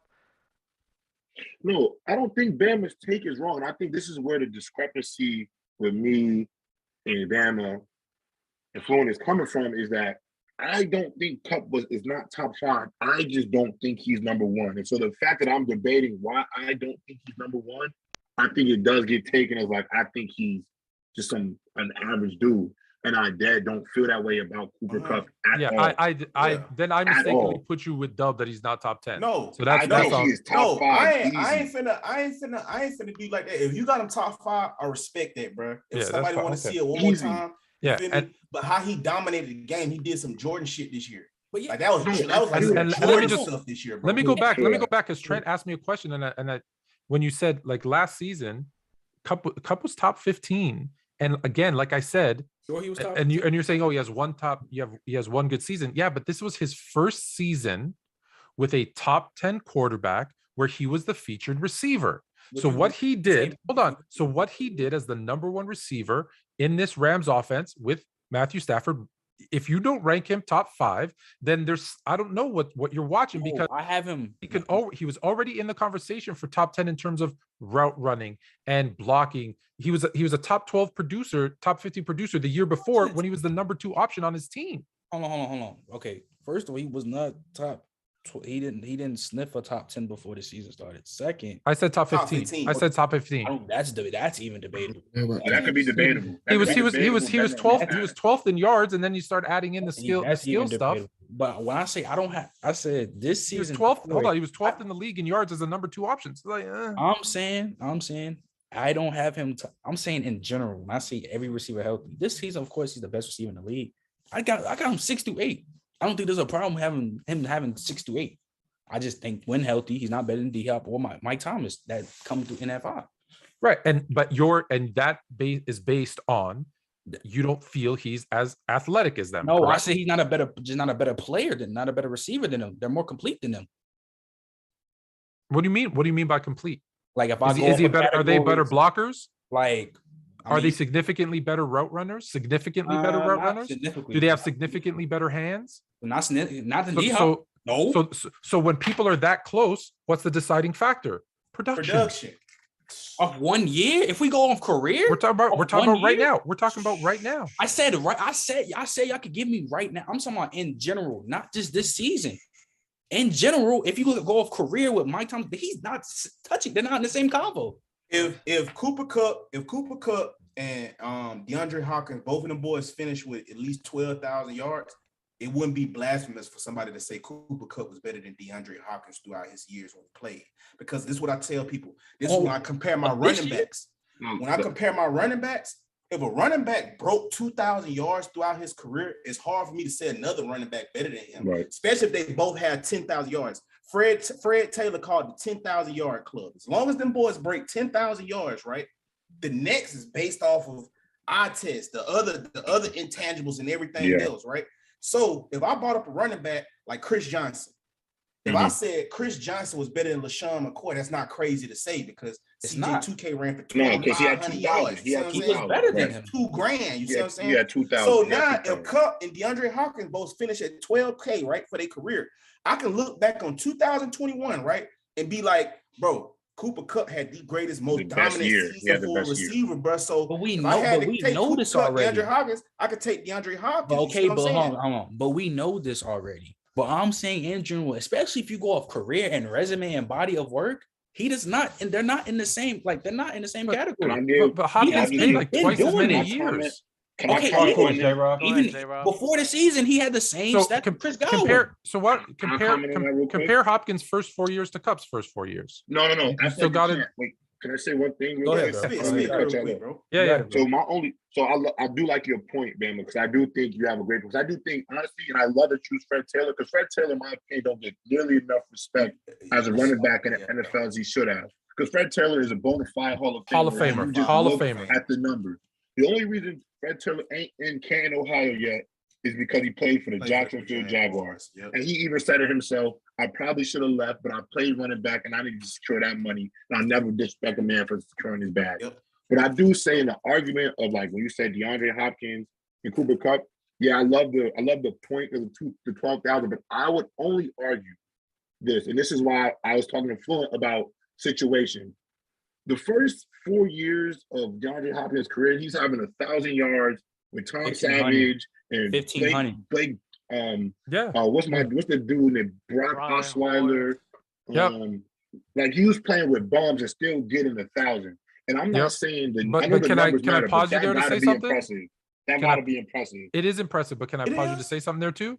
It is impressive. That's crazy. But here's the thing too. So, like, if you want to get into those situations and those types of things, you can get really nasty with that because, well, he's also was the number one option. Kupp wasn't. Right. He was on a team that was always losing. What do you have to do? Throw the ball. So there, you can get it all mucky if you want. That's why I say you can't do that because once you get into that, there's so many factors. Yeah, no, I agree with that point. That now, no, you're just going to go down a rabbit hole, and we're going to be here for another hour that we don't. Yeah, I feel that part.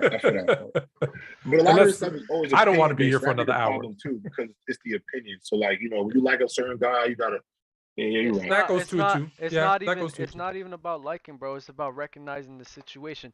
And Fluent knows this. Fluent knows the type of team that the Rams have. Fluent knows that it's a pick your poison offense. There's weapons all over the floor to allow Cooper Kupp to excel. Because let's keep it real. You cannot excel alone. You need pieces around you to excel, and we all know that. That's football. That's football. And absolutely That's right. football. And That's absolutely right. football. Absolutely right. So based off the pieces that I see Cooper Kupp around, I'm not just gonna sit here and say. No, I'm not sitting here and say that But- Cooper Kupp's not. Wait, I'm not sitting here saying that Cooper Kupp's not talented at all. I'm not. But I cannot solely and base his status as a wide receiver just due to his But production Dub, alone. but I will Dub, never do that. But It Dub, would if never you do go that. by that, Dub, if you go by that philosophy, then you have no choice but to knock Devontae Adams because he has the best quarterback, two amazing running backs, other weapons around him. He's the number one option. I always thought so then you got to DeAndre take Hop- away I from always thought because when you look DeAndre at the Hopkins Rams, was a better when you wide look at the receiver. Rams, they have no running game. Always.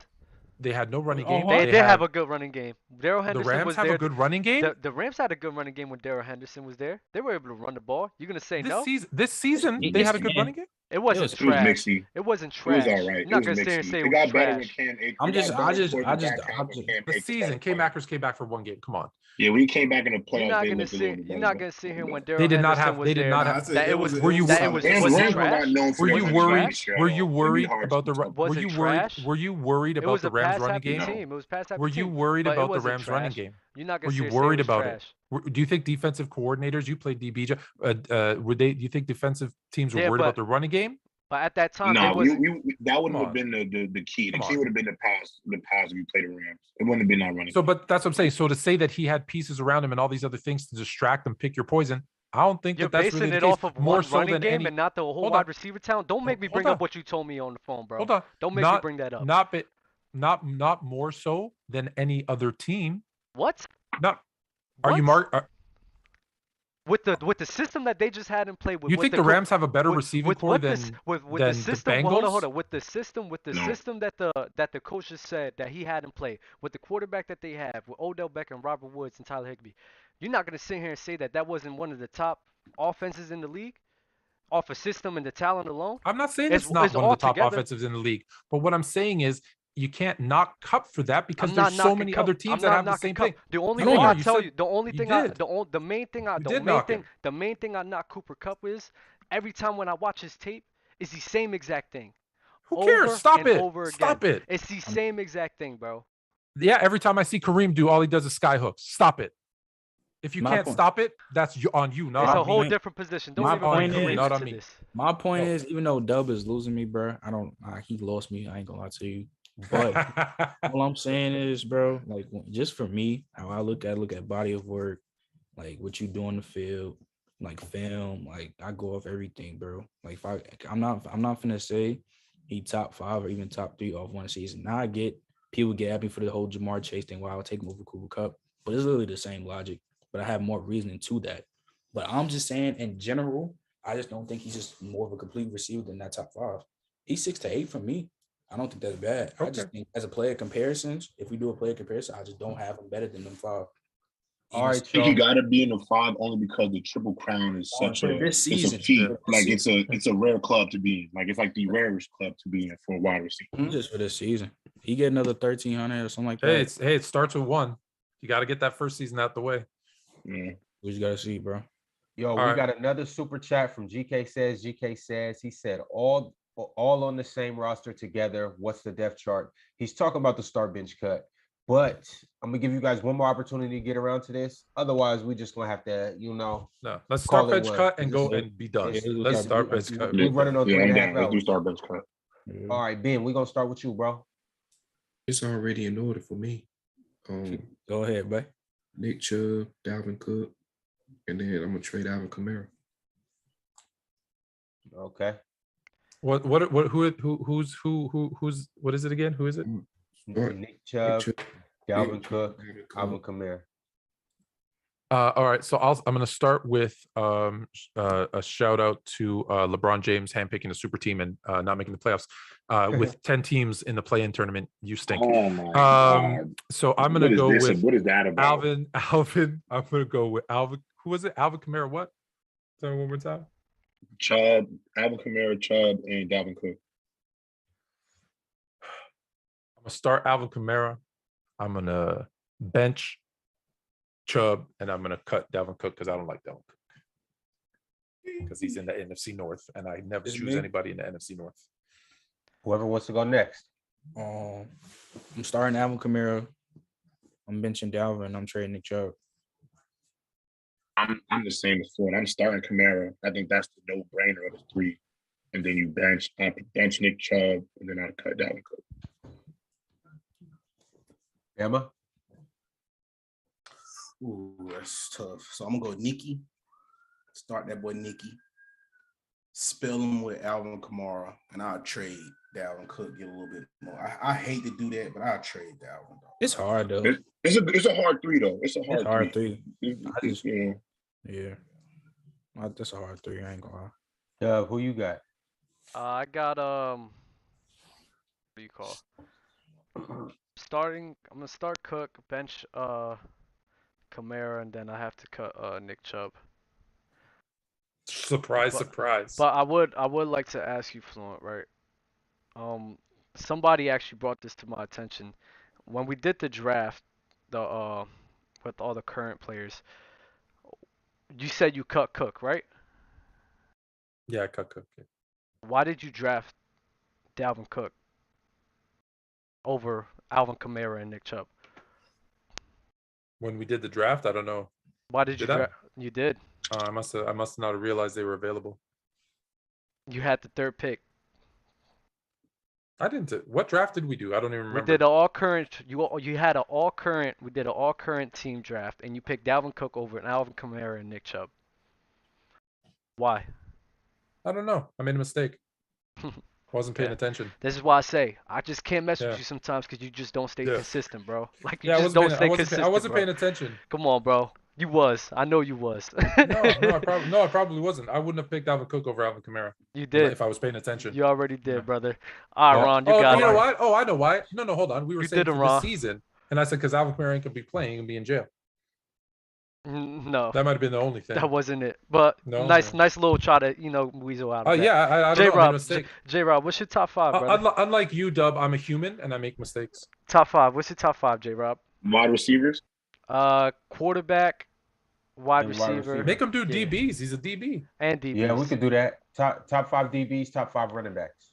I mean, top five receivers, top five DBs. So when I do the DBs, like we just safeties and corners all together in the five. You can. Whatever you want. However you want it. Yeah, I'll just take the best five DBs. It's going to be a mixture of both. So at number one, I think the best DB in football is Jalen Ramsey. We're talking about all time. Of all time. All time. Oh. Okay, Dion. Mm-hmm. This is the rest of the no order, y'all. Because I don't want that. I don't want.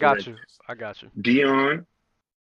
I'm gonna go Dion, Sean Taylor, Ed Reed, Darrell Revis, and then this last one is the toughest one, but I'm gonna go Charles Woodson because I think there's something to say about ridiculous. That's not ridiculous. I think there's something to say about a guy who can transition from being a corner his whole career to a safety and then be an all-pro, be a Pro Bowler at both.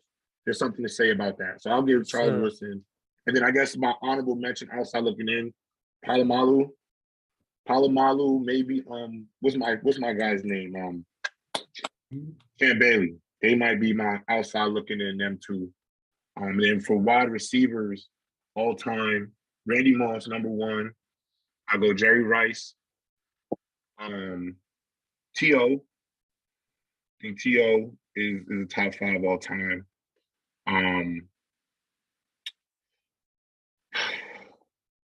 These last two are kind of hard because I think some of the guys that are playing right now are going to catch up.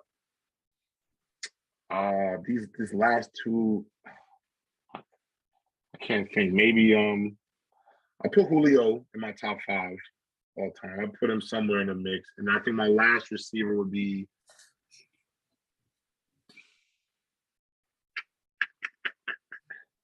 This may be nasty, but it's AB.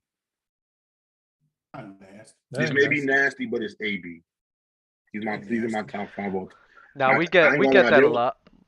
There was this one run that 4 or 5 year run for AD. 6 year. 6 year run. People talk a lot about Julio, but you can argue he was better than Julio in that little run. If you really watch football, every year, he was consistent every year. He was consistent. He caught the ball. He got in the end zone. I think my only knock on Julio was that he would always some years he get 1,000 yards. Remember that one he had like 3 touchdowns, or he had like 5. I just don't think he got in the end zone enough. So that's probably why I used to argue against it. But I think AB is top 5 all time. That's and then honorable mention. I can't even think of an honorable mention. There's just been so many receivers, but that's my 5. Okay. Well, y'all, it's been an amazing show. Shit, we damn near about to touch 4 hours. Hey, Trent, appreciate you coming on again. Appreciate you bringing your pops. J-Rob, appreciate you. You guys want to, give the people your social medias one more time? Yeah, so you can follow me on the gram at j.robiv. And then on Twitter, I think it's the same thing. Yeah, follow me. And I appreciate y'all letting me on. I've been wanting to come on this show since I followed y'all on TikTok. So thank you for giving me the opportunity to be here. I had a really good time. Yes, sir. Appreciate that. With you, bro. Yep. Trent, what you got to say to the people?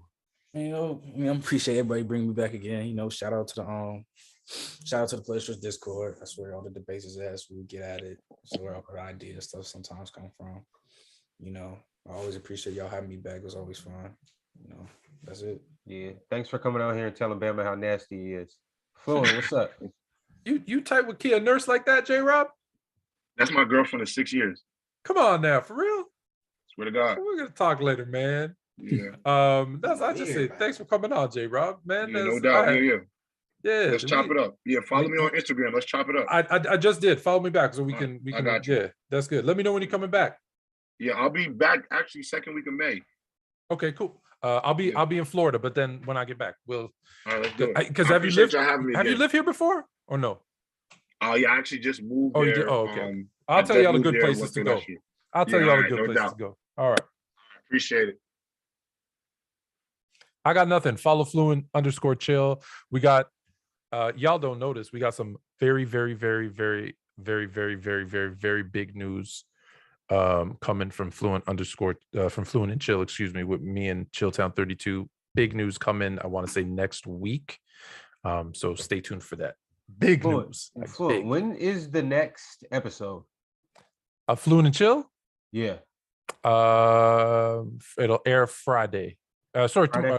Wednesday and then Friday. Wednesdays and Fridays it comes out on YouTube and podcasts everywhere. And then Monday, 8 p.m. we do live on TikTok. Okay. And what time does it drop tomorrow? It will drop tomorrow at noon. You guys set your notifications, set your reminders, do whatever you got to do. Watch Fluent and Chill. Yes, sir. Thank you. What's your words on the way out? Man, I can't say nothing, man. I got to spare y'all grannies and all that. The only thing I can really say something, bro, run this YouTube up, Players Choice, because y'all really been killing it on the TikTok, bro. We really been destroying it, dog. Like, we almost at 20K and like we only posted like 2 videos in the past week or whatever. Trent, always appreciate y'all, you know what I'm saying? Besides all the BS y'all be talking on the show, I appreciate the young boys. J-Rob, appreciate you coming on, my boy. Appreciate that. You wasn't as nasty as I thought, bro. Like, I ain't gonna lie, I fuck with you tough, bro. Like, you wasn't as nasty as I thought. Not as nasty as Trent, but I fuck with Trent because he's a young boy, you feel me? I got to shout out to my young boy, Ben too, because y'all young boys get nasty from time to time. I ain't gonna lie. Y'all some real nasty cats. But yeah, man, everybody, PC_gridiron, run this Instagram up. That's the next thing for real. Run our IG up for real, bro. We ain't get no love over. Let's run everything up. Run everything. Run up everything. Run up everything. Like think about it. You're following all those people. Who don't respond, don't talk just because they like. We can actually interact. Come on the show. Come on, man. Ben, what you got for the people? Follow the TikTok. Follow Players Choice Gridiron. Follow the Instagram, PC_gridiron. My pod coming mid-April. What's it called? One news next week. I'm gonna Cause I gotta do the logo and all that. But I got the idea coming. But mid-April. And more news next week. Yes, sir. Doug, take us away. Yo, Taz, I for sure did that. It's over. I'm about to go take a nice little shower and everything. Get ready for bed. But appreciate you guys for coming along, bro. Like we said, Appreciate it. yeah, J-Rob, thank you. You were an amazing guest. Trent, to your Appreciate props that. again. Appreciate you. Trent, we appreciate you in general as well. Love you having here. And J-Rob, you did start this Cooper Kupp controversy tonight. I was trying to stay away from it. But life follow, bro. Praise our Appreciate Savior Cooper Kupp. Praise our Lord and Savior Cooper Douglas Cup. Cup. Y'all be Amen. safe, Our Lord bro. and Savior Devontae Adams. Let's keep running it up. And let's keep it grinding, being brother. great. Let's be Appreciate safe. it. Thanks for having me, y'all. Yes, sir. Next